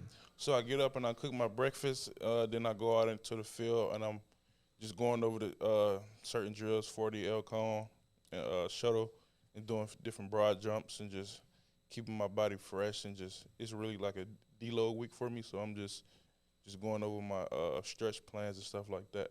How much have you improved some of those drills that you know you're going to see?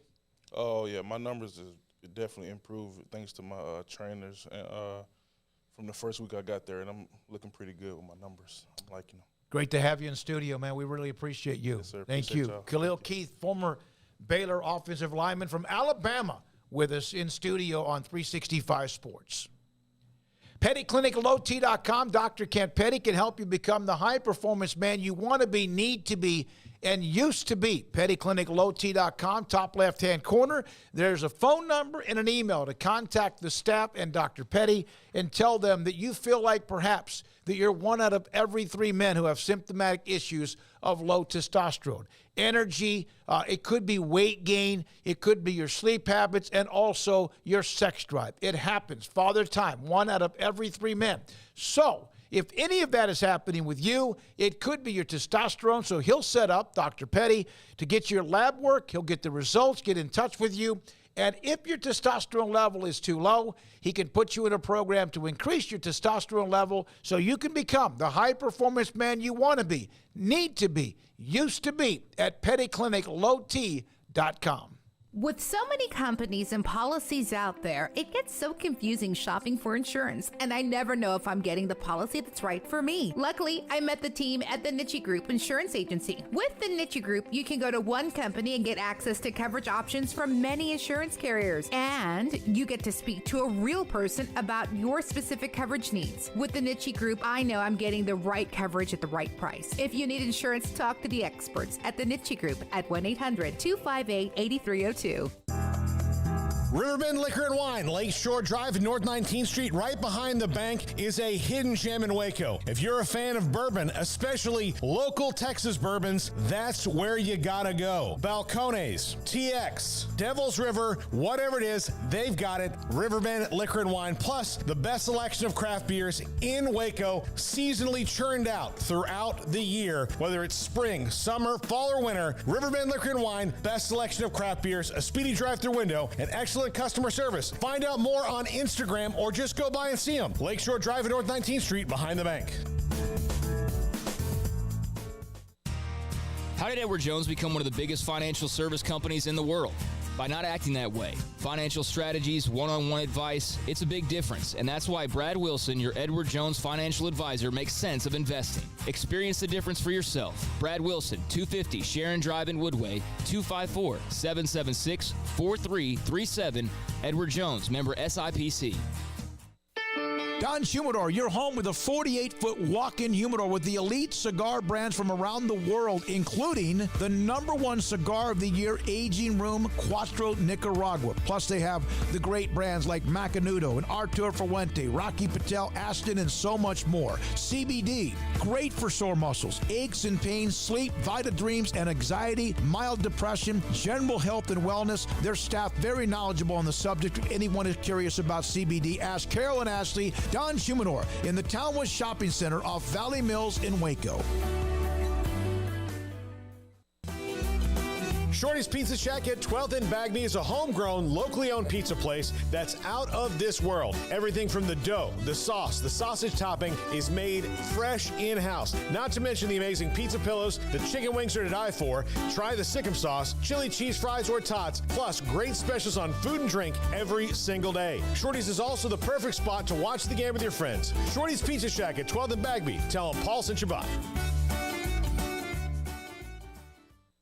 Boozers is the wedding ring store and more. If you're ready to get engaged or already married and want to upgrade your wife's ring for a special anniversary, Boozers is the place to go. With the largest selection of premier quality diamond engagement rings and wedding rings in Central Texas. They have 7 cases with over 300 styles of rings from top designers like Natalie Kay. Choose from yellow, white, or rose gold, plus beautiful top quality loose diamonds. With an in-house jeweler, they can also custom make anything you want. Bring in a picture or drawing and let Boozers create your one-of-a-kind pendant or ring. They can even use some of your old gold and diamond jewelry to create something new. At Boozers, you'll find a great selection of quality timepieces, and Boozers is the place for expert watch maintenance and repairs too. They specialize in expert Rolex watch repair for fine jewelry, watches, custom work, and more. Go to Boozers on Valley Mills and Lake Air Drive in Waco. Boozers, the wedding ring store and more. This is 365 Sports. Are you a Sikkim 365 super fan? Then try out our premium subscriptions at Sikkim365.com. Thanks to Khalil Keith dropping in studio. Big man getting ready for the pro day. Good luck to him in his NFL and professional career. Mac Rhodes will join us a little bit after 5 o'clock today on 365 Sports. So, last night, and this is something that Craig brought up a couple of weeks ago, the World Baseball Classic. You had the, Dominican and Puerto Rico in that phenomenal game that had all that emotion. And the United States rolling into the championship, hammered Cuba in the semifinals. And then last night, Japan beat the United States 3-2.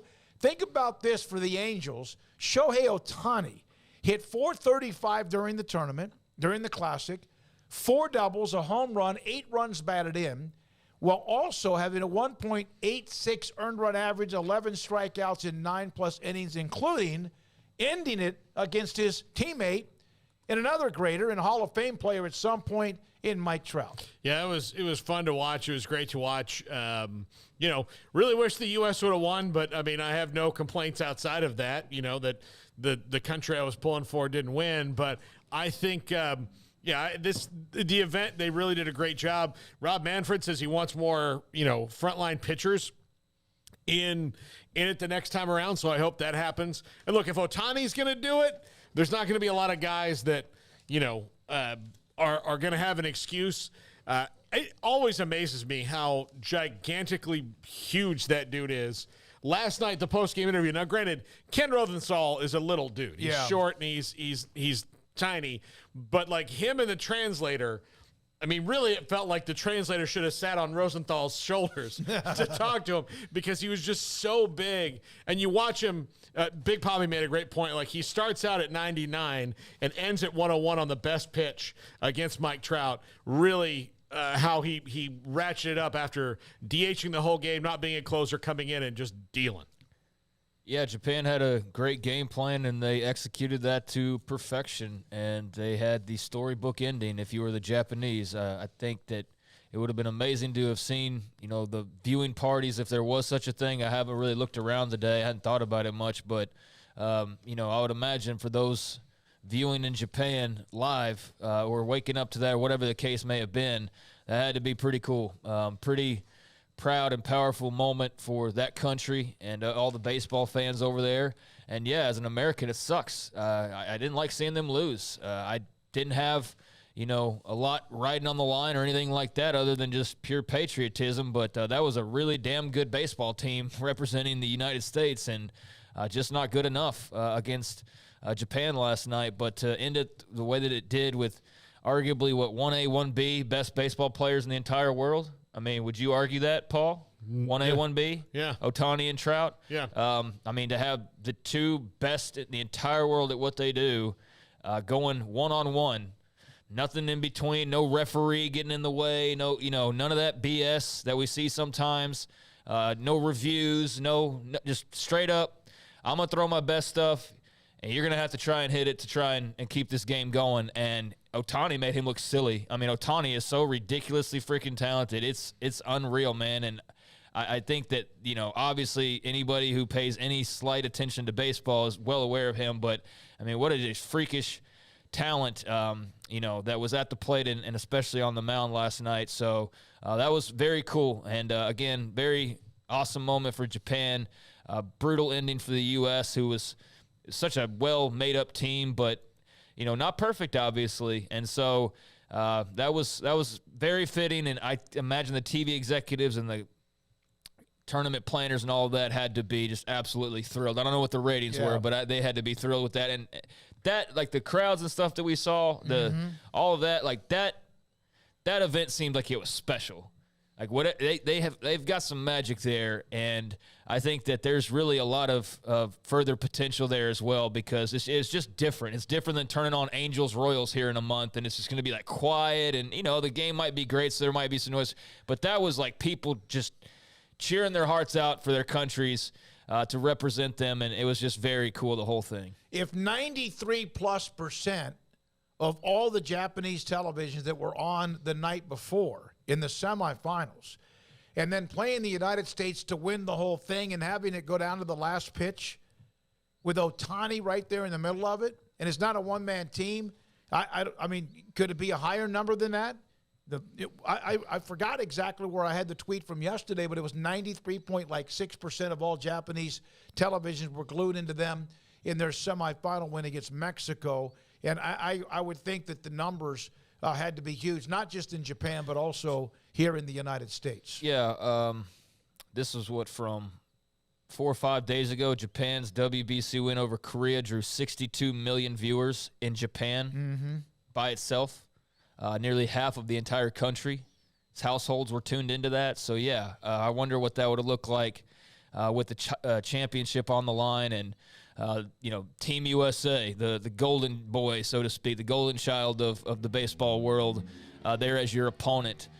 That's going to be a very interesting number to see. But it was monstrous a few days ago, and I think it wasn't just a situation where like, oh well, only one side was into it. Like the American side wanted to win too. Absolutely. The Dominicans wanted to win. Puerto Ricans, Cubans, everybody involved wanted to win that thing, and you could tell, and it mattered. And it was awesome to see that emotion involved, because baseball so many times just emotionless and robotic, and somehow some people in charge of the game think that's the route to go. And then you look at that, and you're looking at like the Zuzuzela, or what, I forget what the Vuvuzelas. Yeah, like you hear that going on, and just everybody's got their own quirks as far as like what their fans are like, and it was so cool, man. Like that was awesome baseball to watch. That was really awesome. Keelani on the chat, Ohtani versus Trout was awesome, and he didn't intentionally walk him or anything anticlimactic like what happens so often in baseball. That was insane and would have been even if Trout had homered to tie it up. Yeah, it would have sent people. I was sitting there watching. I didn't move, and it was fantastic TV. So this is my imitation of Artie Moreno, the owner of the Angels, every time he has a meeting with his front office. Hey guys, why do we suck? Yeah. Why haven't we won it? Like, why are we not in contention? Because we have, the absolute superhero of baseball in Ohtani. We have a guy whose numbers are maybe better than Willie freaking Mays and Mike Trout over the first part of their same parts of their career. We've had other guys in here, and for whatever reason, nothing's happened here since Y2 freaking K. Yeah, they had Pujols, and they've had others as well. And, they had the Rally Monkey year when they won it all, but they just haven't. And it's a weird deal because Ohtani, and there's always that. I mean, even when Ichiro came to the league, you're wondering about how could he be effective. He ended up with over 3,000 hits in the United States, one of the greatest contact hitters of all time. And now you have Ohtani, and there are others in Japanese. We mentioned how important it is. So domo arigato to Japanese and United States last night. Thank you very much in what they brought to the table in the finals for the World Baseball Classic. When we come back, Mac Rhodes will join us, Baylor Director of Athletics. A lot to get to with him, including I've had a lot of you ask about, can you try to define exactly when, in fact, Baylor has an ESPN Plus broadcast? How much of that does Baylor pay for as far as the production, the cost, the talent, et cetera, and how much of that is sent by ESPN? Some of you want me to ask that, so we'll try to get to Mac with that here. Coming up next on 365 Sports. You have until 6 o'clock an hour. If you are watching us and you're in the Waco area and you want live crawfish, Waco Custom Marketplace has that available. Order anytime before 6 o'clock on Wednesday. 30-pound sacks or bags of live crawfish at $3.50 a pound. It is worth it if you like crawfish. You want to have a crawfish boil. The weather's supposed to be gorgeous, maybe rain on Friday. But if you want to do that, and they have the red potatoes, they have the corn, and of course they have the shrimp and the sausage if you want that too. So do that by 6 o'clock Wednesday. You have an hour today, and pick it up anytime after Friday at 4 or throughout the time they're open on Saturday. The tomahawk ribeye. You hear about a bone-in ribeye, and then there's one that looks like what the Vikings used to eat. Tomahawk ribeyes at $16.50 a pound. St. Louis and pork and baby back pork ribs all have prices of under $3 a pound. Chicken drumsticks at 79 cents a pound. Snow crab and king crab, big difference. Snow crab at $19.99 a pound, and the king crab, I saw that a couple of days ago in one of the tubs, is $40 a pound. It is well worth it. And jalapeno cheese pork links at $3.50 a pound. Brian Bauer, Paul brought him up a little ago, loves to go fishing. He owns Waco Custom Marketplace, the family tradition there at 425 Lake Erie Drive in Waco. During Ram Truck Month, get incredible deals on Ram trucks at Allen Samuels in Waco. Come see why Ram continues to win awards year after year. Browse online or come shop the greatest selection of new car and truck inventory in stock today at Allen Samuels in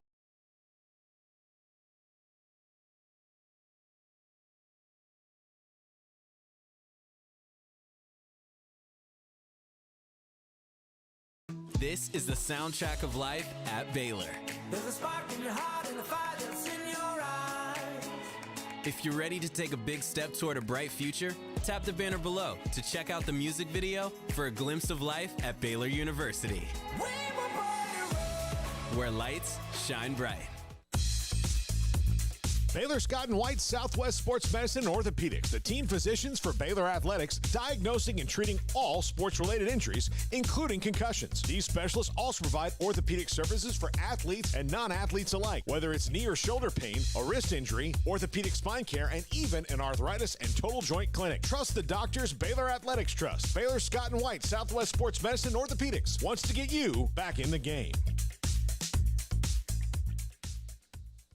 With so many companies and policies out there, it gets so confusing shopping for insurance, and I never know if I'm getting the policy that's right for me. Luckily, I met the team at the Nitsche Group Insurance Agency. With the Nitsche Group, you can go to one company and get access to coverage options from many insurance carriers, and you get to speak to a real person about your specific coverage needs. With the Nitsche Group, I know I'm getting the right coverage at the right price. If you need insurance, talk to the experts at the Nitsche Group at 1-800-258-8302. Did you know that 1 out of every 4 men have symptomatic low levels of testosterone and don't even know it? And if you think you're too young to worry about it, guess again. Low T levels can make you feel tired and grumpy, cause weight gain, and wreak havoc on your sexual desire and performance. Petty Clinic Low T can set up same-day blood screening and results, so if you're tired of being tired, I challenge you to man up and Google search Low T Waco or go online pettycliniclowt.com. It's a private clinic with an atmosphere catering to men. Affordable, only $150 a month, includes lab work, office consultation, testosterone injections, follow-up visits compared to $395 a month in Dallas or Austin, and you don't have to fight the traffic. Petty Clinic Low T is board-certified physician consultations, will provide the best form of brand-strength testosterone available.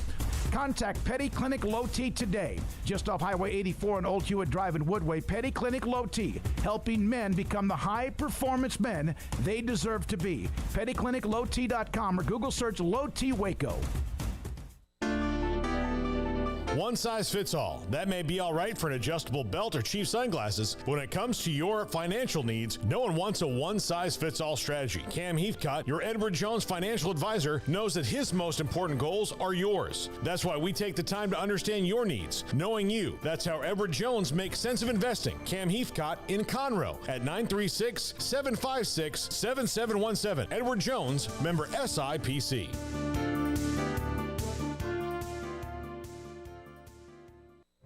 Stepping into the boots of a U.S. Army officer can add confidence and leadership skills to your son or daughter's career path. See all the things they can achieve in our boots at GoArmy.com. U.S. Army Waco Recruiting Company, 254-598-8131 or 254-776-1543.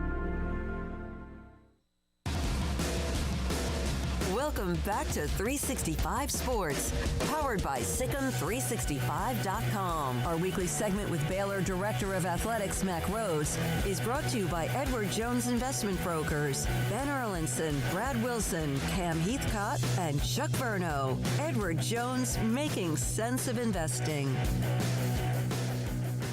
We're back to 5 o'clock hour. What a great way to start it with Baylor's Director of Athletics, Mac Rhodes, joining Paul Catalina, Craig Smoak, and David Smoak as we continue now on this Wednesday, March the 22nd. Mac Rhodes with us. Mac, thank you very much. How many times since the last time you joined us on this show have you really missed us? Every day. Every day I think about the three of you. How about that? That's the first time you've never told the truth on this show at all, ever. First time. What? The first time ever. So how different is it because of the both the women and out who played really well against UConn, the men out with Creighton? What's it like to not have both of them still playing? Yeah, it's different. I was talking to somebody earlier. We actually had a conversation about it today in our executive team meeting. Just perspective and again trying to at least remember that we're one of a few schools. There's not many where both programs go to the NCAA regularly, and I think the good news is both have set such a high standard that if you don't get beyond the first two rounds, there's some disappointment. And I know both of the coaches are disappointed, but yet proud of the team, proud of their staff, proud of our student athletes. But we've set a high standard, and we're going to continue to not back away from that standard. And I think the really positive and great news are both programs. I really believe have great futures in front of them, and with great leaders, and so I'm excited about it. Absolutely would love to still be playing. Would love for both to still be playing, and again, that's been our standard, and we're going to work really, really hard. Both programs are, to make sure that we achieve beyond the first rounds when we think about the future of both programs. When you were in Kansas City, obviously with all the Big 12 there, and then also when you were in Denver with the NCAA with different programs from different conferences there, how much was there, if anything at all, discussion about today in college athletics, and even a lot about the realignment or future and additions that the Big 12, if they have them, are around the table?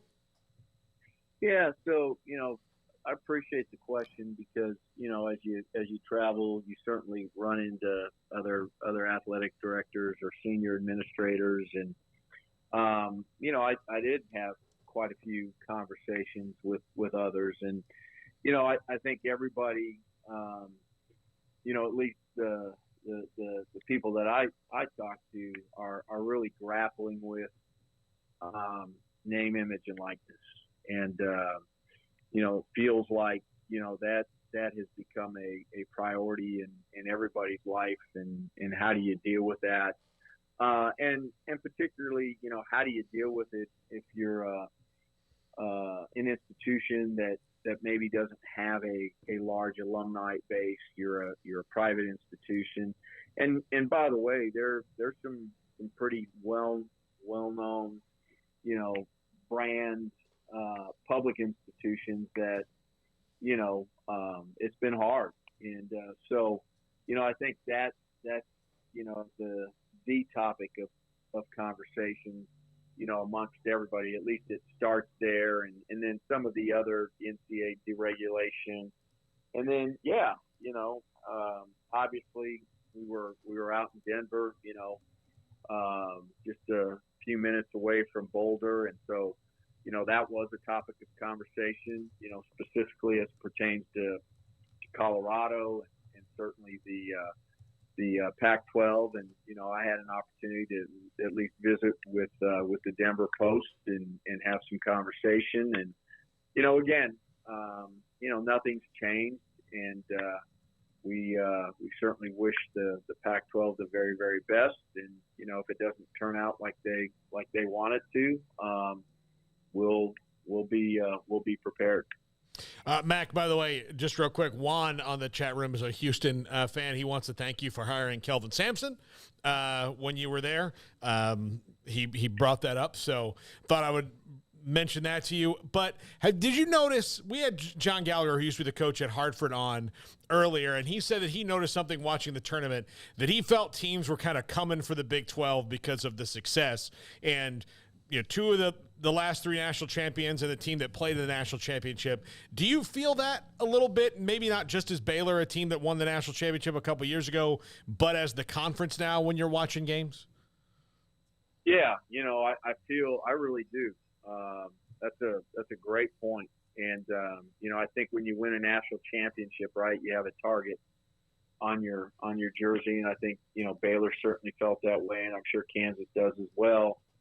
All of the past winners. But I think going into the tournament, because of how much recognition, the Big 12 received during the season, and again, I realize that I'm probably biased, but I try to listen pretty carefully, and I think it was unanimous. I'm not sure that I heard one person that follows college basketball say anything but the Big 12 is by far the best conference this year. And so I do think that, there's been a target on the Big 12 and the Big 12 schools. And, so much of this is about matchups and who you play and when you get to play and how healthy you are, et cetera. But, look, the Big 12, I think is had a good tournament. We've got two in the Sweet 16 when we think about the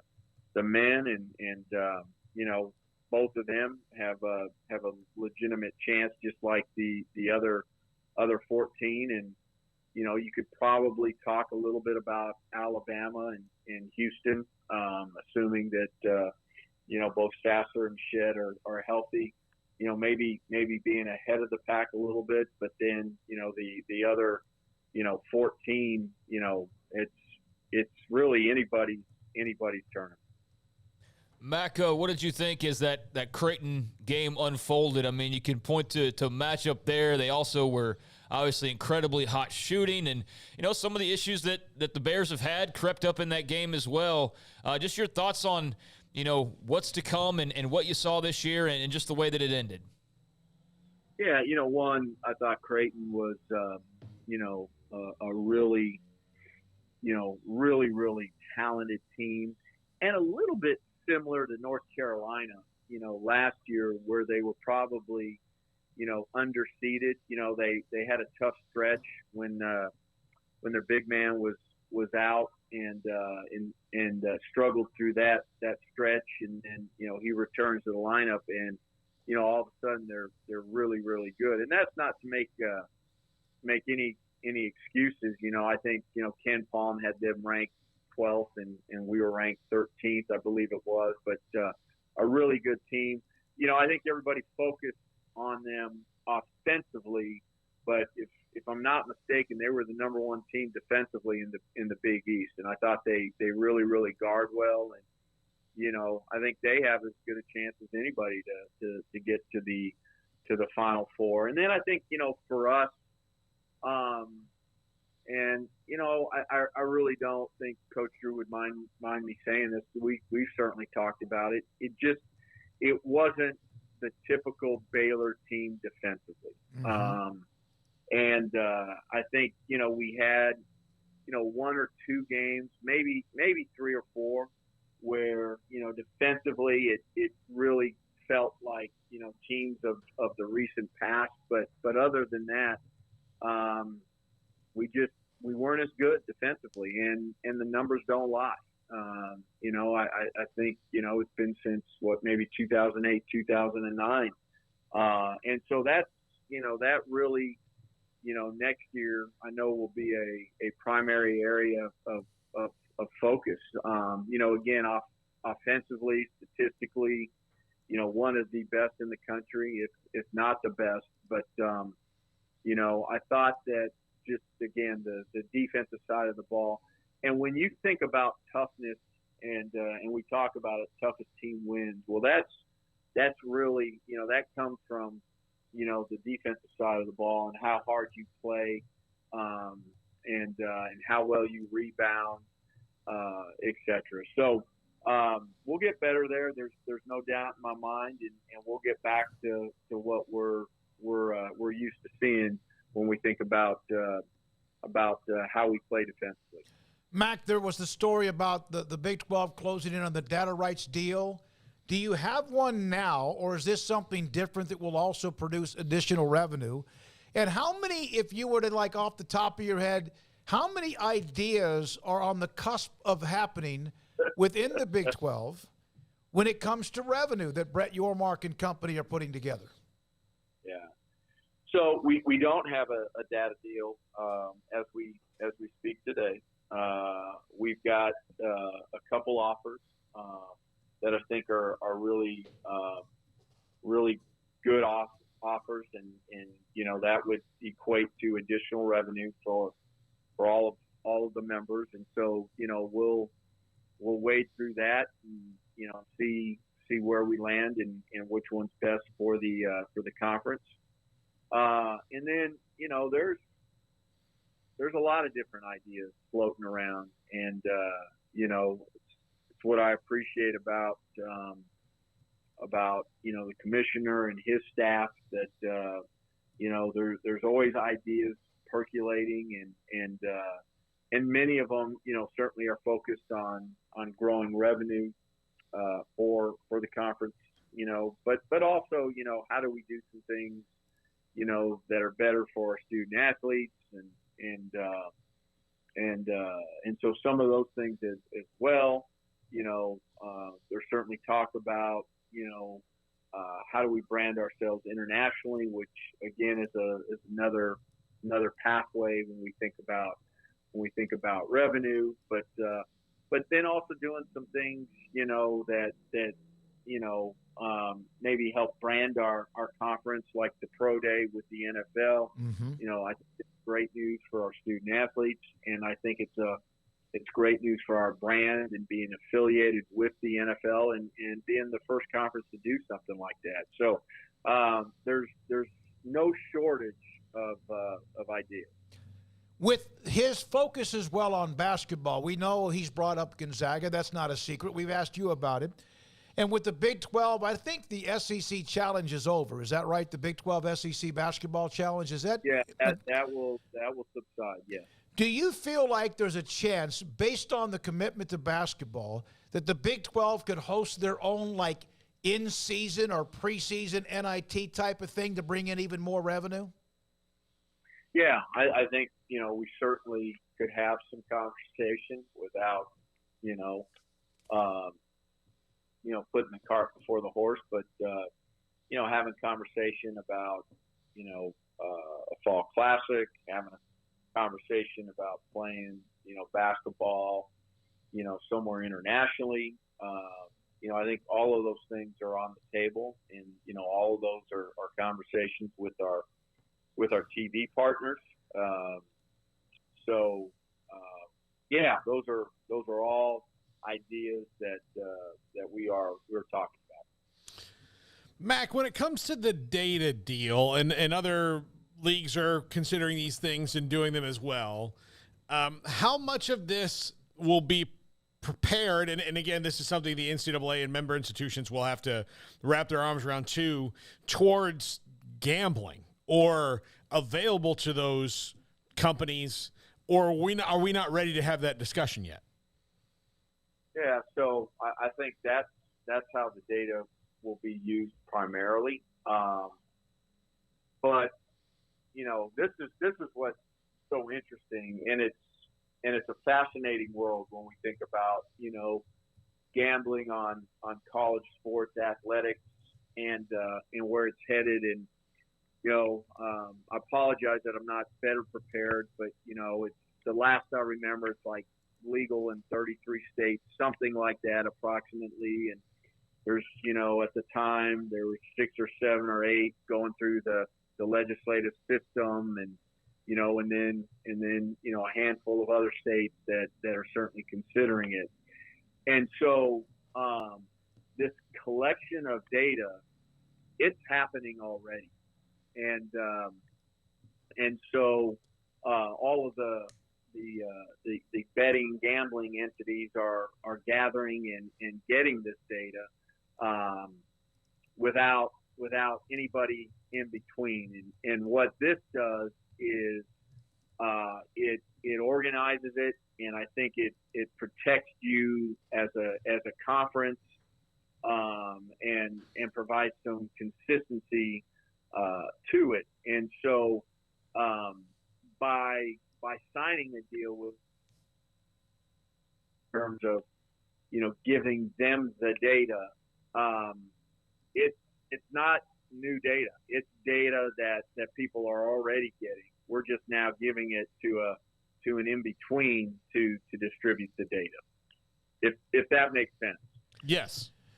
I've had a couple of people ask me, when you look at streaming like ESPN Plus, which is the ESPN Plus is something that, like, for example, when Baylor has games on campus that are ESPN Plus, a lot of times that's your school that is producing that game. Is that something you do that and don't make revenue off of that? Or is that something that, because of the Tier 3 rights, ESPN pays? Who pays for the actual broadcast and, for example, the production cost or talent?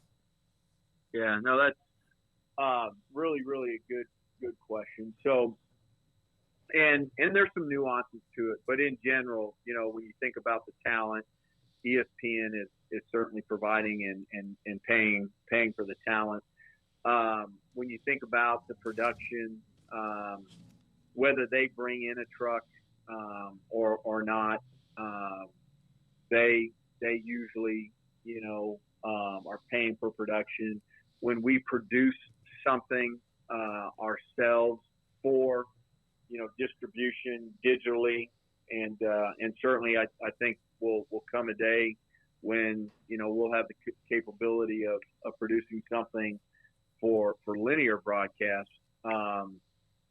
There can be a subsidy that we receive.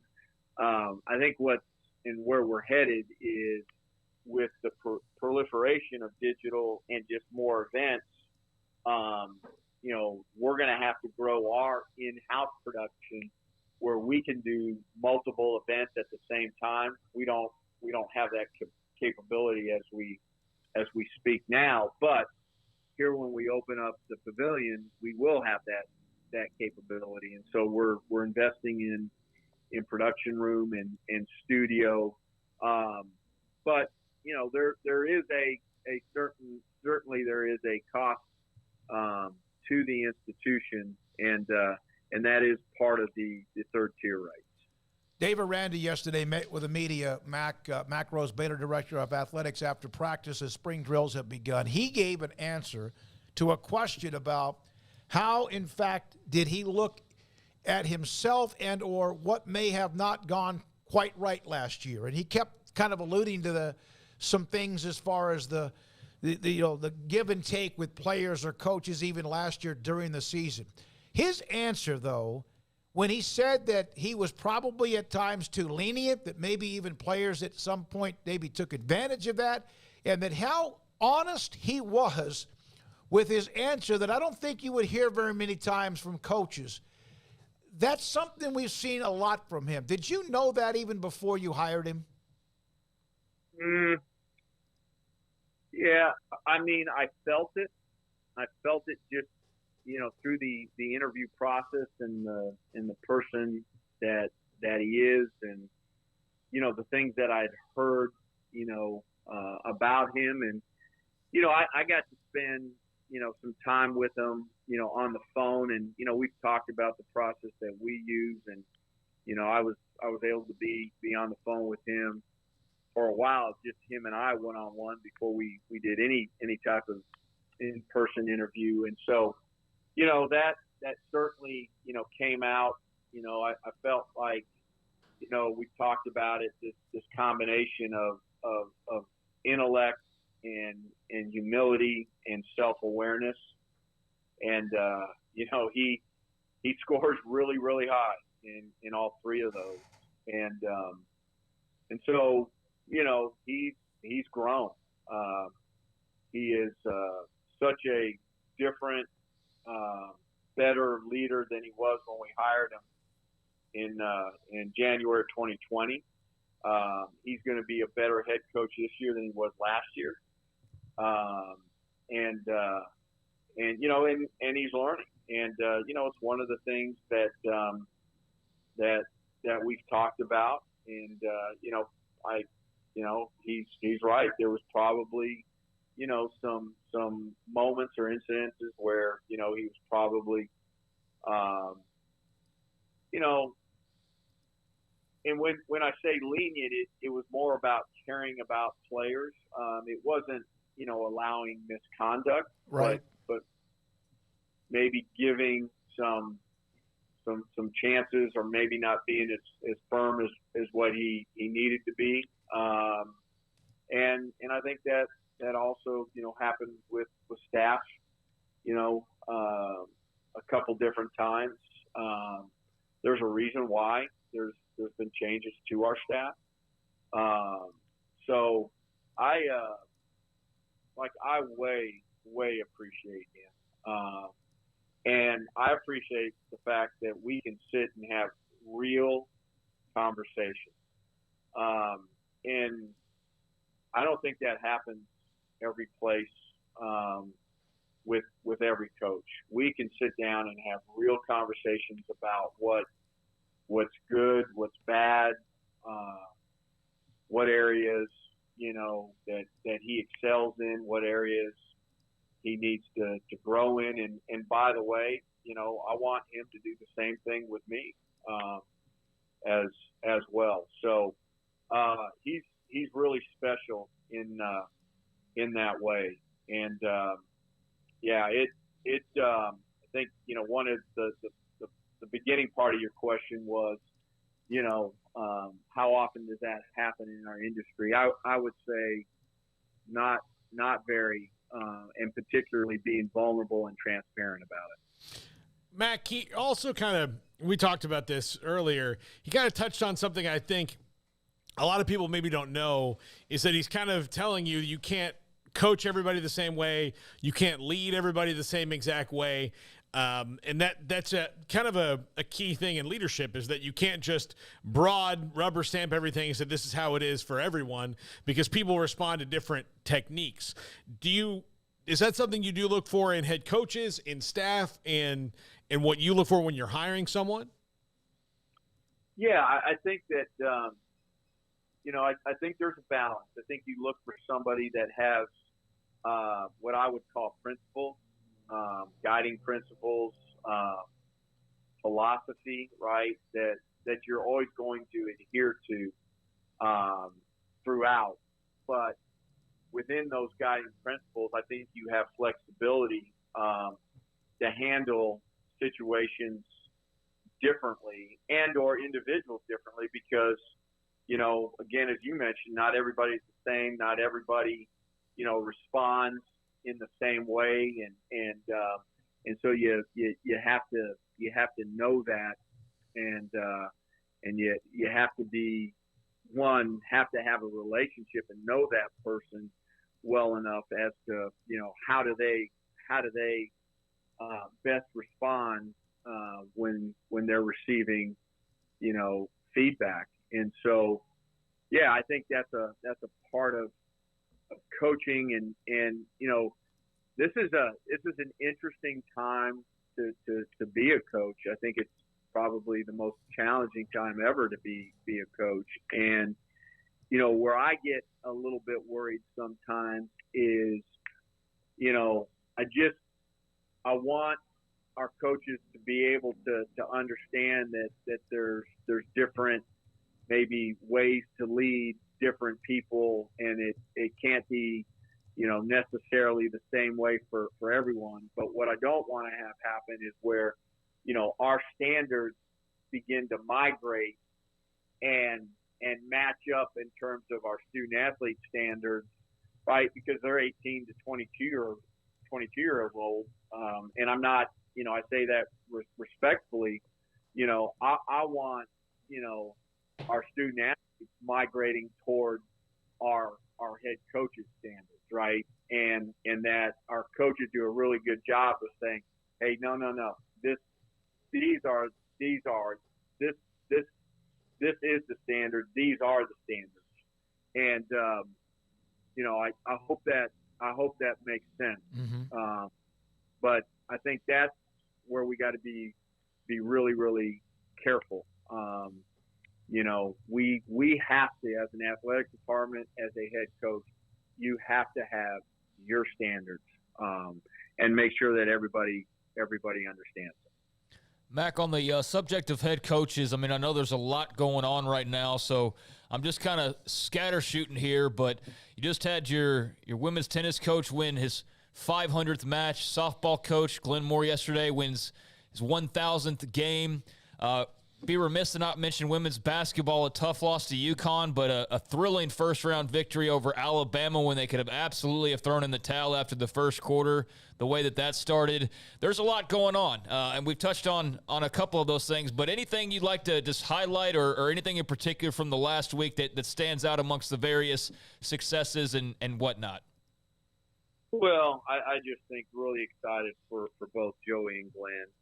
Joey's 500th and Glenn's 1,000th, and that speaks to just the incredible job that they've done, and I think more importantly how they do it, and I think what's cool when you talk to both of them, the first thing they say is they deflect and they talk about how blessed they've been to work with some really good people, great people, and that they don't achieve any of those things without them. And so, I think that's really, really awesome. Track and field indoor a couple weeks ago, Coach Ford, second year, the men finished 17th, the top 20 finish, and its best finish since 2011, and just really proud of him as he grows, again, being a first-time head coach and learning and navigating all of that, and his staff and those student athletes. And then, I think finally, Coach Collin, I love her. I love her for the person she is. I love her for the way she leads our young women, and she is a heck of a basketball coach. I think you saw the way the team competed against UConn, and I thought it was interesting, Gino's comments afterwards in terms of one of the most gratifying wins he's ever had in that building, and I think he knew that he had a team that probably had quite a bit more talent and really was in a battle, and I think that program, our women's basketball program, has such great upside and a great future as we look ahead. So really, really proud, and I'll just say in closing, when we think about our coaches and all of them, I don't want to leave anybody out, but I personally think we have the best collection of head coaches in the entire country. Mac, if you don't mind, one more question about a coach, because you hired him. Paul brought this up with Kelvin Sampson, and you hired him when a lot of others were not. He then spent time in the NBA after he got himself involved in the NCAA investigation. What was it about him that you believed in him, that he's done what he's done at Houston since you hired him back in 2014? Trying to reflect back, I think, the things that stand out for me is one, the issues that he had with the NCAA and again, not making excuses for this part of the story. All of those things are legal. It was phone calls and text messages, and those are things that are all legal now. But he completely owned those. Completely owned it, and he never once told me, "Oh, by the way, Mac, those are legal now." Yeah. Because when I interviewed, they were, and he never made that an excuse. Okay, he just bottom line owned it and said it was wrong for me to do. I think his legacy, his family name was really, really important to him.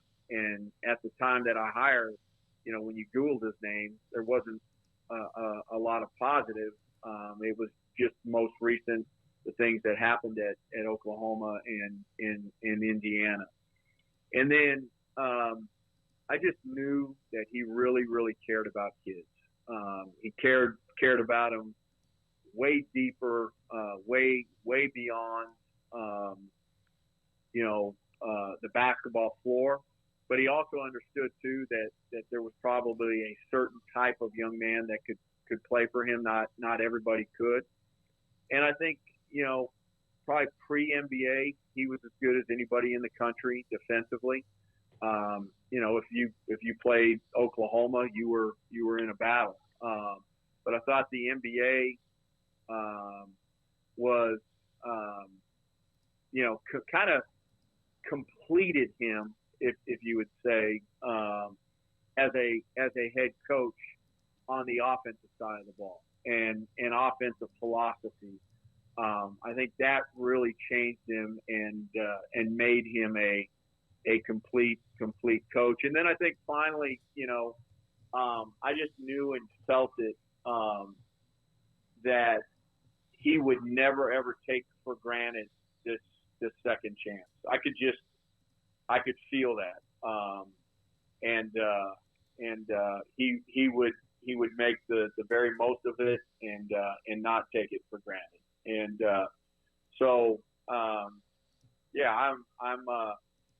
he's I believe this, truly believe this. He's the second best coach in the country, and we've got Coach Drew is the best. He's the second best, and I'll be rooting for them now that Baylor's not in the tournament.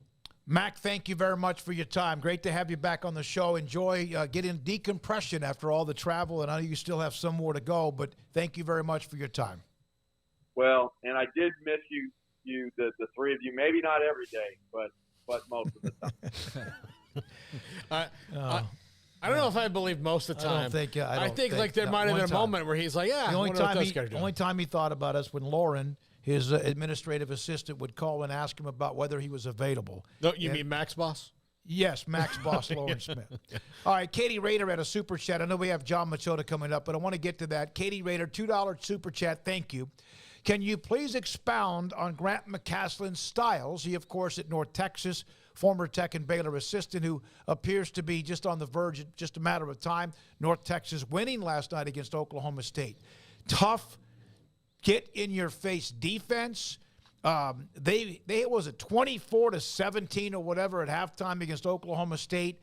Fundamentally strong. He's fair, but that doesn't mean he will not get into somebody when they need for somebody to have a little pep talk, so to speak, or a come to Jesus. But his teams are going to play really good defense. And you go back and go on YouTube or look at 2021 when they made the run to the, Sweet 16, he and Paul Mills and all that.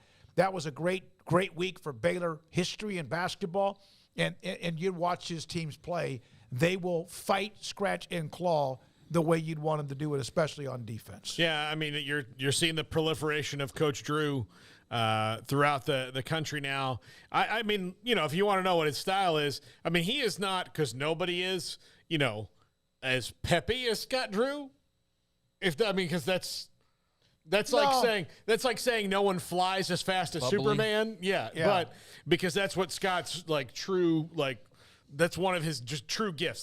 That's uniquely to him, but very similar in the way that he approaches things. The style's obviously going to be that, but he has been at other places where he's kind of adapted it. But yeah, I think that again, I had a friend tell me this. He said, with Jerome Tang, he said, Scott Drew culture in places that love basketball is going to go nuts. And if that's, if Coach McCaslin can do that at Texas Tech, that's a place that loves their sports.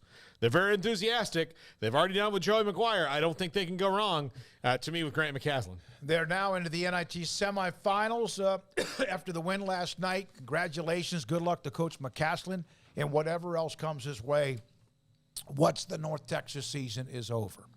This is 365 Sports. Alan Samuels, Dodge Chrysler Jeep Ram Fiat, heating up as the court in the games with the buzzer beaters and so much more. So much excitement and energy with the NCAA tournament, also on their lot at their dealership. During Ram Truck Month, Alan Samuels in Waco get a new 2022 Ram 1500 Lone Star Crew Cab with values. The values are up to $8,250 plus $500 to first responders, or get 1.9% financing for 72 months, and they have the best selection. The brand new inventory arriving every day at Alan Samuels. Also, the Jeep Celebration event continues as well at Alan Samuels. Get a 2023 Jeep Grand Cherokee Laredo. Total values of $5,500 on second and third row options, or the 2023 Jeep Gladiator Sport with up to $5,000 in values. That's right. If you need it, they have it. If you want it, they'll find it. If they don't have it, it's Alan Samuels, Dodge Chrysler Jeep Ram Fiat, General Manager Ted Teague, and a great staff at Loop 340 and east of 84 in Waco. In our logo and advertising, we say we are people that you can count on. What does that mean? It starts with providing a quality vehicle and quality service at a fair price. But it also means we do what we say we will do, and we treat people fairly with respect. It starts by hiring great people, good local folks who work hard with a caring attitude. Our employees are the real reason we are people that you can count on. Put us to the test and see for yourself that at Richard Carr Motors, we are people you can count on. TFNB Your Bank for Life is the official local bank of Baylor Athletics. Find out why more Central Texas are making TFNB their bank for life. Sign up for our Edge checking and savings accounts to earn interest or cash back. With 5 convenient locations and an award-winning mobile app, banking has never been easier. TFNB, your bank for life. Member FDIC. There are 26 letters in the alphabet, over 600,000 words in the dictionary, and just 3 of them said together can change everything. Let's order pizza. Those 3 words lead to dough made from scratch and 3 fresh signature cheeses that blanket golden crust in a heavenly melt on Marco's Pizza that'll blow your mind. So visit marcos.com to order and stop by Marco's Pizza in Belmead, China Spring, Woodway, and in Robinson. Marco's. Pizza lovers get it.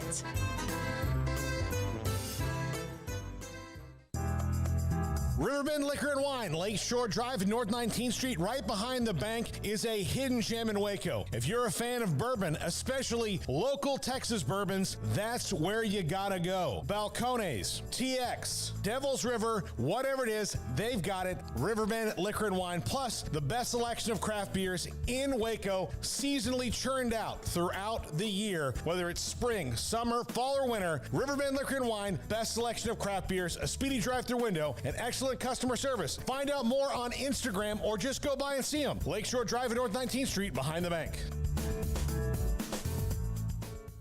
One size fits all. That may be all right for an adjustable belt or cheap sunglasses, but when it comes to your financial needs, no one wants a one-size-fits-all strategy. Ben Erlinson, your Edward Jones financial advisor, knows that his most important goals are yours. That's why he takes the time to understand your needs, knowing you. That's how Edward Jones makes sense of investing. Ben Erlinson, 100 North 6th Street in Waco, 254-759-8533. Edward Jones, member SIPC.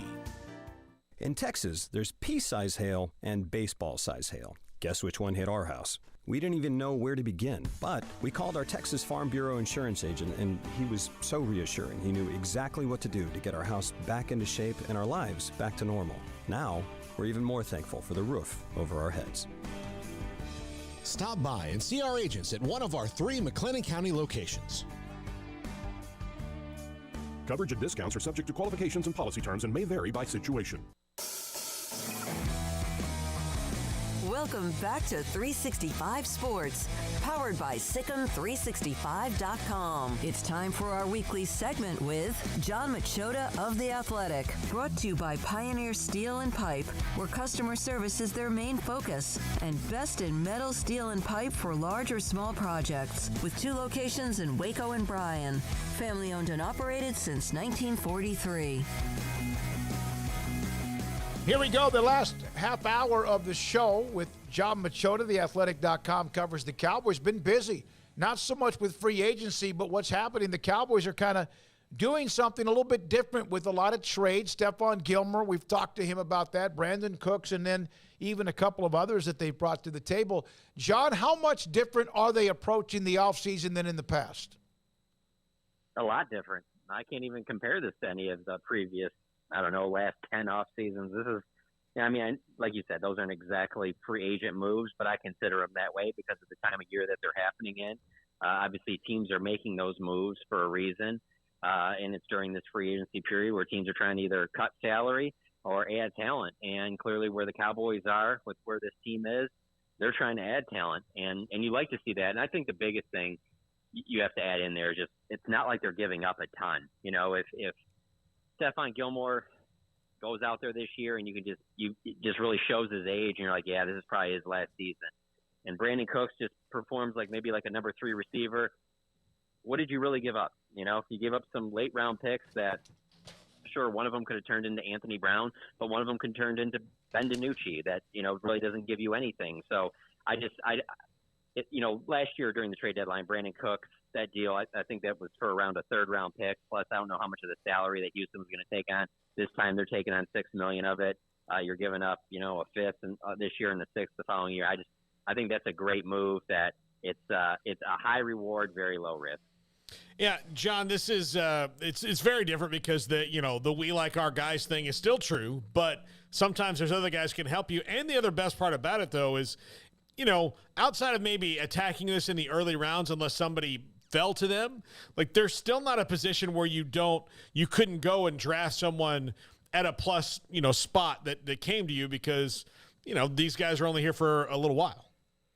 Absolutely. If the right receiver is there that you really like, let's say Jackson Smith and Jigba from Ohio State falls to 26 and they really like him, you can take in Jigba. Let's say the best player that they have on their board at 26 is a corner, like a Deontay Banks, you can take him right there. But you don't have to. You can take a tight end there. You can take a running back there. You can take an offensive lineman. And I don't think there's many things you could do there that would make anyone come away and go, well, man, why the heck were they doing that? This is a bigger need over here. It really allows them to draft for their best player that's available at that point. When they've done that, that's when the Cowboys have been at their best. It's very easy when you map it out to say what are the 2 biggest swings and misses early in the drafts for the Cowboys. And at the top of your list are the Taco Charlton, obviously being in the 1st round, and then Tristan Hill being a 2nd-round pick. They were clearly trying to fill needs those years. They haven't done that recently, and they won't do that in this year's draft. And I think that's the best draft strategy that you can have, especially for a team that's so built around drafting the majority of their roster and then trying to develop it. Let's say that Aaron Rodgers was still in Green Bay, which technically he is, or that Brady was playing somewhere that was in the NFC, and there were 3 or 4 dogs, the teams that you could look at and go, man, we got to get through them. And San Francisco, of course, has knocked Dallas out twice, but there is the kind of concern at quarterback. They dealt with that and still were really good last year. Is this a team that sees Dallas, that sees, man, there may not be a better opportunity than right now for us to crush this NFC? They absolutely have to feel that way. And it's, the rest of the NFC has to factor in, but I also think the way the rest of the NFC has gone about their business in the offseason, over those last 3 years, like we've talked about, all 3 teams that have made it to the Super Bowl from the NFC have been aggressive in the offseason, have clearly made moves that made it clear to the rest of the league, hey, we think we got a good enough team to make a run at it. And that's what these moves are saying to me about the Cowboys. When you go and add Cooks and you go and add Gilmore, that's because you think that you have a chance to really get past the Niners, get past the Eagles. Those are the only 2 teams that I would say right now on paper you would say, I'd probably put these 2 teams ahead of the Cowboys. And really with what the Eagles lost, I think the Eagles and Cowboys are neck and neck. I would just give them a little bit of a advantage just because they did go to the Super Bowl last year. But I think the Niners are clearly 1, Eagles are 2, and then Cowboys are right there with 3. And so you look at that, like you said, you really don't know what the quarterback situation is going to be in San Francisco, and it's probably not going to be one that's better than what Dallas has. And then so that leaves you with Jalen Hurts.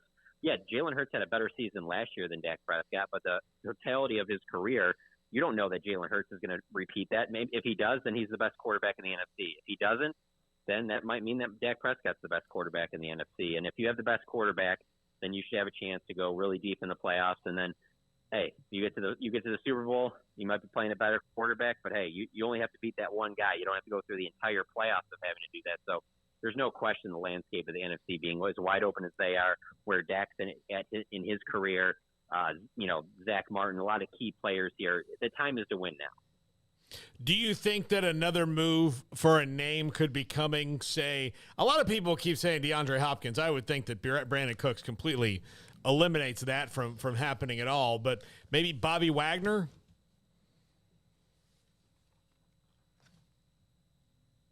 John, you there? Yeah, I have my doubts about both of those now. I don't really see Wagner or DeAndre Hopkins now at this point. I really thought they were done on Wagner when they re-signed Leighton Vander Esch. I know fans don't want to hear that, but I really thought that was pretty much closing the door there.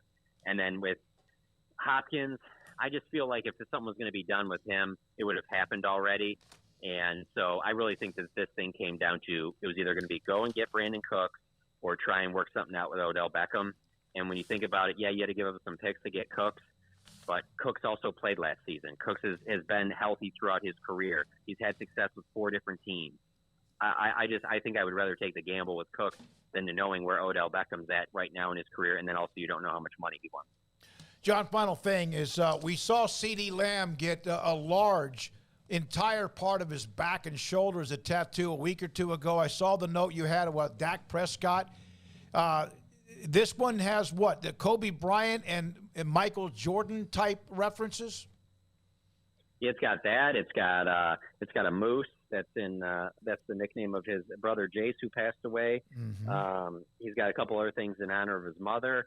He's got a sign that's the sign from the front of the trailer park that he grew up in.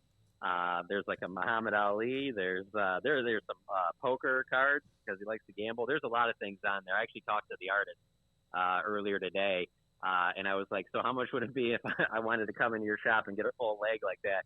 He said it was around $20,000. Wow. So, yeah, and so this is a guy who he's based out of Phoenix, but for guys like a CeeDee Lamb or Dak, or he's done some stuff with Jamar Chase, like those type of guys, they'll fly him out to his house. And what I think is really interesting about it is the fact that, I mean, he's bringing like 5 people with him. It's 4 people tattooing you all at one time so that they can knock out a piece like that in 8 or 9 hours, as opposed to, usually if you're going to do that type of a tattoo, it's going to be several different sessions, maybe 3 hours at a time. But yeah, 4 tattoo artists working at one time, all to tattoo your legs. So, hey, that's what you're about, and you got the money, go for it. Yep. John, thank you very much. Appreciate it. Those graphics are up on the pictures, images up on John Machota at his Twitter feed, JONMACHOTA.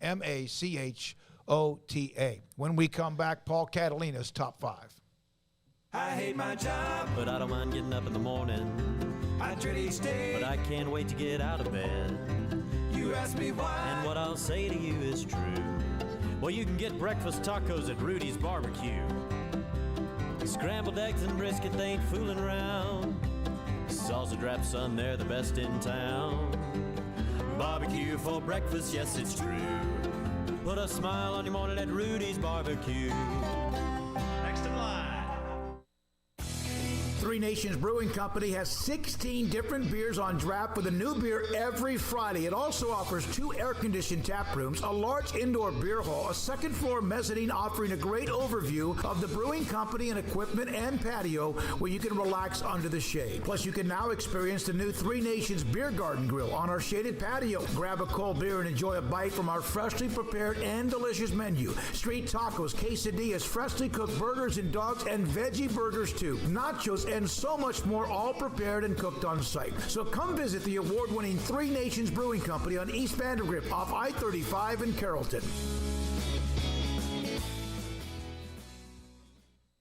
TFNB Your Bank for Life is the official local bank of Baylor Athletics. Find out why more Central Texas are making TFNB their bank for life. Sign up for our Edge checking and savings accounts to earn interest or cash back. With 5 convenient locations and an award-winning mobile app, banking has never been easier. TFNB, your bank for life. Member FDIC. Shorty's Pizza Shack at 12th and Bagby is a homegrown, locally owned pizza place that's out of this world. Everything from the dough, the sauce, the sausage topping is made fresh in-house. Not to mention the amazing pizza pillows, the chicken wings are to die for. Try the Sikkim sauce, chili cheese fries or tots, plus great specials on food and drink every single day. Shorty's is also the perfect spot to watch the game with your friends. Shorty's Pizza Shack at 12th and Bagby. Tell them Paul sent you by. Boozers is the wedding ring store and more. If you're ready to get engaged or already married and want to upgrade your wife's ring for a special anniversary, Boozers is the place to go. With the largest selection of premier quality diamond engagement rings and wedding rings in Central Texas. They have 7 cases with over 300 styles of rings from top designers like Natalie Kay. Choose from yellow, white, or rose gold, plus beautiful top quality loose diamonds. With an in-house jewelry, they can also custom make anything you want. Bring in a picture or drawing and let Boozers create your one-of-a-kind pendant or ring. They can even use some of your old gold and diamond jewelry to create something new. At Boozers, you'll find a great selection of quality timepieces, and Boozers is the place for expert watch maintenance and repairs too. They specialize in expert Rolex watch repair for fine jewelry, watches, custom work, and more. Go to Boozers on Valley Mills and Lake Air Drive in Waco. Boozers, the wedding ring store and more.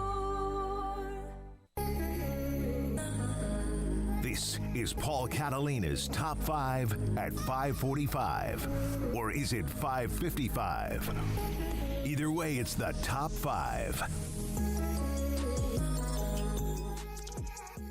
Top 5 Pac-12 questions. Now that, today was just a barrage of weird stuff, right?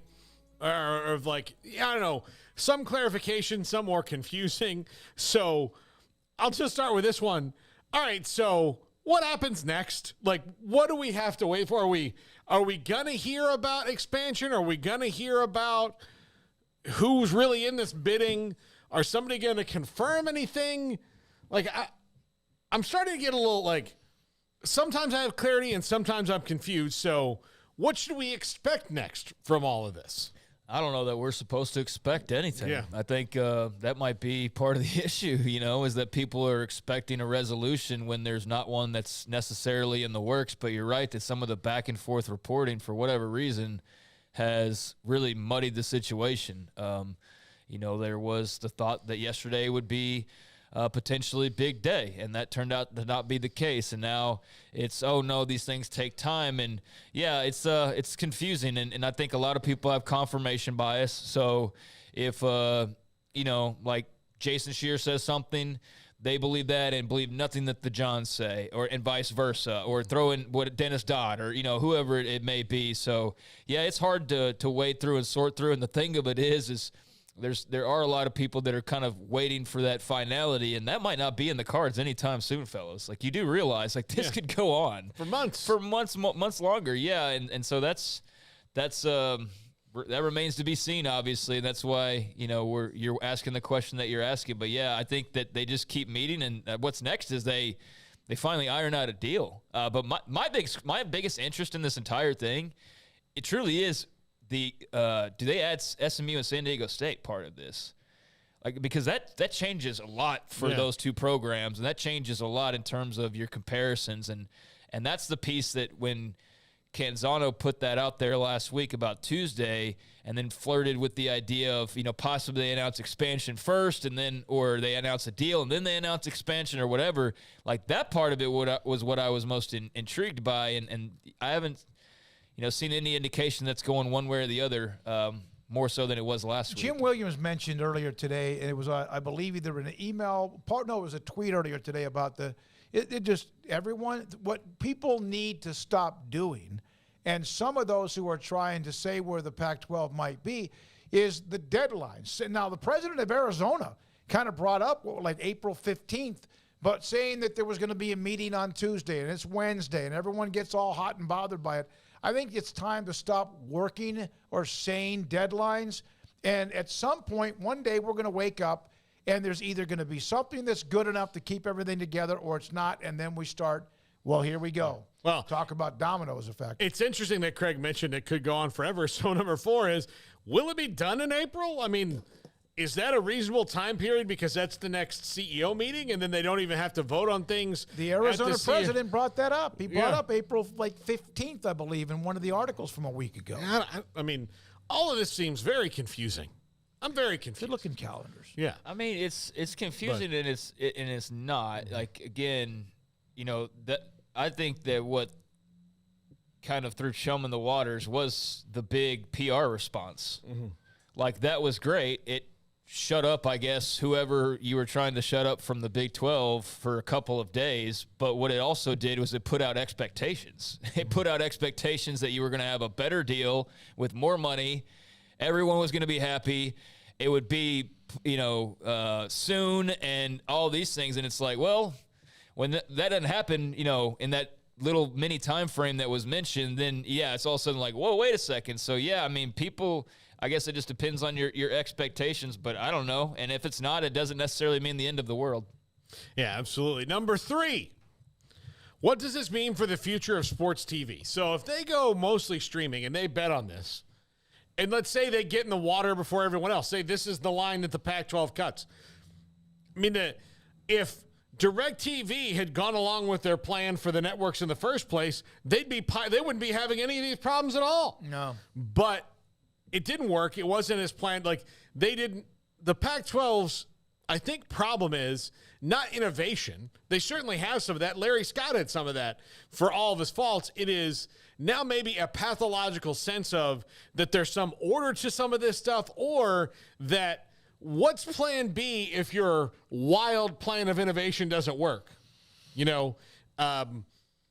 Edison invented the light bulb, there were a bunch of different ways that didn't work. So we had a plan B. He didn't just go, okay, this is the only way this is going to work. If it doesn't, I quit.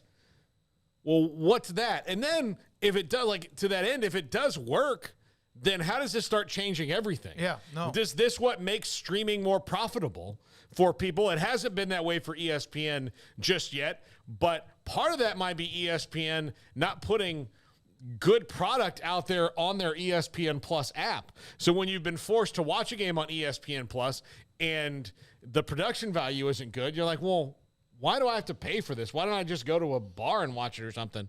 There was the one disastrous broadcast of Texas State in 2021, but for the most part, it's not like it's flawless, but it seems like it's gotten better, the games that I've watched on ESPN Plus, and not just Baylor. I'm talking about some of the others. There's going to be some things that aren't the same. I would say it's a pretty universal complaint, though, about their quality of especially those lower third-tier games. But what does it mean for the future of sports TV? Like, how much could it change it if it does work? Mm-hmm. If it works, then they'll be ahead of the curve. And if they're ahead of the curve, that's wonderful, because it appears as if, at least based on whoever you watch, follow, and believe, that they might be well behind the curve, because you were talking about when is something – what's next? Yeah, well, and again, their problem with the Pac-12 networks was they thought for sure that DirecTV would eventually go for it. They did not, and eventually just quit taking their call. And so then they were stuck with this forever, knowing that DirecTV was never going to pick it up and distribute it to the way they needed it to. Number 2, how do Amazon and Apple split this if they're going to share it? I'm curious about that. Where are a lot of things housed? Amazon seems to, do you mirror the NFL package, or do you maybe do a little bit bigger just because this might be a little bit cheaper? Not be a little bit cheaper, it'll be a lot of bit cheaper. And maybe you can get some more things on there. Or does Apple want all but this one game and all of that? And then, of course, going into number 1, we can kind of talk about these in tandem. Who is the linear partner in the end of all this, because there's going to have to be some of that distribution as well. That started out another one of those back and forth on Twitter with a lot of people reporting that Fox is out, some saying no, and then some saying that ESPN is out. I know that some of those that in our premium section have said that both are out at this particular time, but you can't really report that because, as somebody mentioned, by the time you do, then someone could be back in because perhaps they can get in at a cheaper price. Yeah, I don't know, and I'm curious to see. Doesn't affect me one way or the other, quite honestly. So enjoying the fact that it's not as nasty, or maybe I'm just avoiding it more, that it's not as nasty as like the tail end of last week. It was like kind of just getting weird. Would y'all agree with that? No, I mean, it was getting oddly personal and just kind of strange, and still in some people's minds it's still too personal. So maybe I'm just avoiding it better, but I think there's still some of that trash talking and whatnot that goes back and forth. But like I've tried to kind of say over and over the last couple of days, I'm as interested in this just because of the implications moving forward as anything. So yeah, if you're able to swing a major streaming deal, what's the domino effect of that? How does that change how I'm watching TV in 5 years? Plugging into an Oklahoma State versus TCU game versus what I'm doing now, which is probably flipping on ABC or FS1 or whatever. That could be a shift in the landscape. So I'm curious. I'm curious to see who all is involved, just like everybody else, and we'll just keep waiting and seeing. And at some point, there's going to have to be a decision, although it's clearly not come as quickly as a lot of people would have liked it to have. Okay, NCAA tournament is going into the second weekend. You had games on True TV. Yeah. You had games on TBS. You had games on CBS.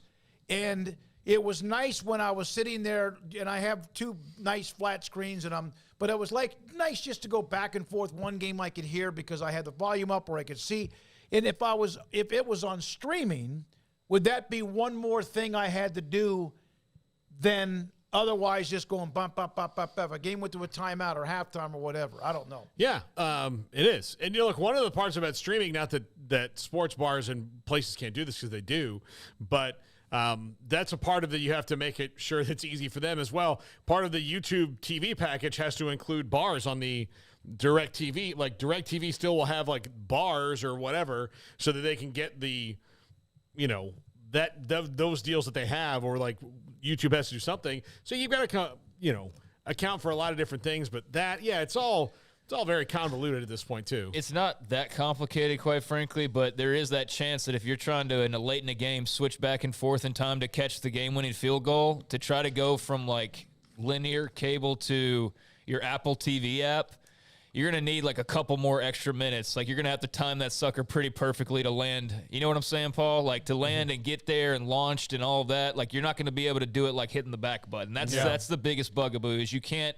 catch the game-winning field goal and then catch the final play of that other game without it taking like a good minute to get your app loaded. And do you ever think we'll be able to have on the screen linear TV and picture-in-picture that is streaming? I don't know. Does that exist already? I have no idea. Might be. I don't know. I don't know. But I do know that there's that Pac-12 alum. I forget her name, but we talked about it a couple weeks ago, that's creating or in the process of trying to get the whole sports hub type idea across, of where you'd go to one spot, that'd be ESPN, for example, and it'd have everything, and you just could see where everything is. And if they don't have an agreement, then they would still tell you where it is. They just wouldn't launch you right into the CBS app to catch that basketball game or whatever. And maybe that's the way that it goes ultimately. But, I think they still had a ways to go on that, so we'll see. But, I don't know. Maybe you can do that now for all I'm aware. Yeah. But okay, you were talking about back and forth. We had Jim Williams on yesterday. We've had Bob Thompson on. It's funny because Jim Williams yesterday mentioned what he was told the value would have been for Brigham Young back in, 2018 or so, had the Pac-12 brought them in. And of course, we know that there were some in the Pac-12 that did not want anything to do with it. Most. Yeah. All right, so Bob Thompson and Jim were going a little bit back and forth, and of course, with Jim, Bob, just say how you feel. And Bob Thompson, this is great. Why does everyone try and get me in the middle of a BYU-Utah pissing match? Ask JW Media DC, that's Jim Williams. He's the one that said it. Bob Thompson told me at least a month ago, maybe 5. He's never seen anything like it when it comes to the emotions and discussion and who do you believe and all of this, finger pointing, all that. He'd never seen anything like it that he has with this, what's going on right now with the Pac-12. All right. Thank you, Garrett Ross. Thanks to Jack McKenzie. Emery Winter, we appreciate you. Thanks to Khalil Keith, former Baylor lineman, for jumping in with us today and coming to our studio. John Gallagher, John Cooper, Mac Rhodes, John Machota, And we appreciate you so much. Paul Catalina, Craig Smoak. Sports tonight at 10:30 on the CW. I'm David Smoak. Good night.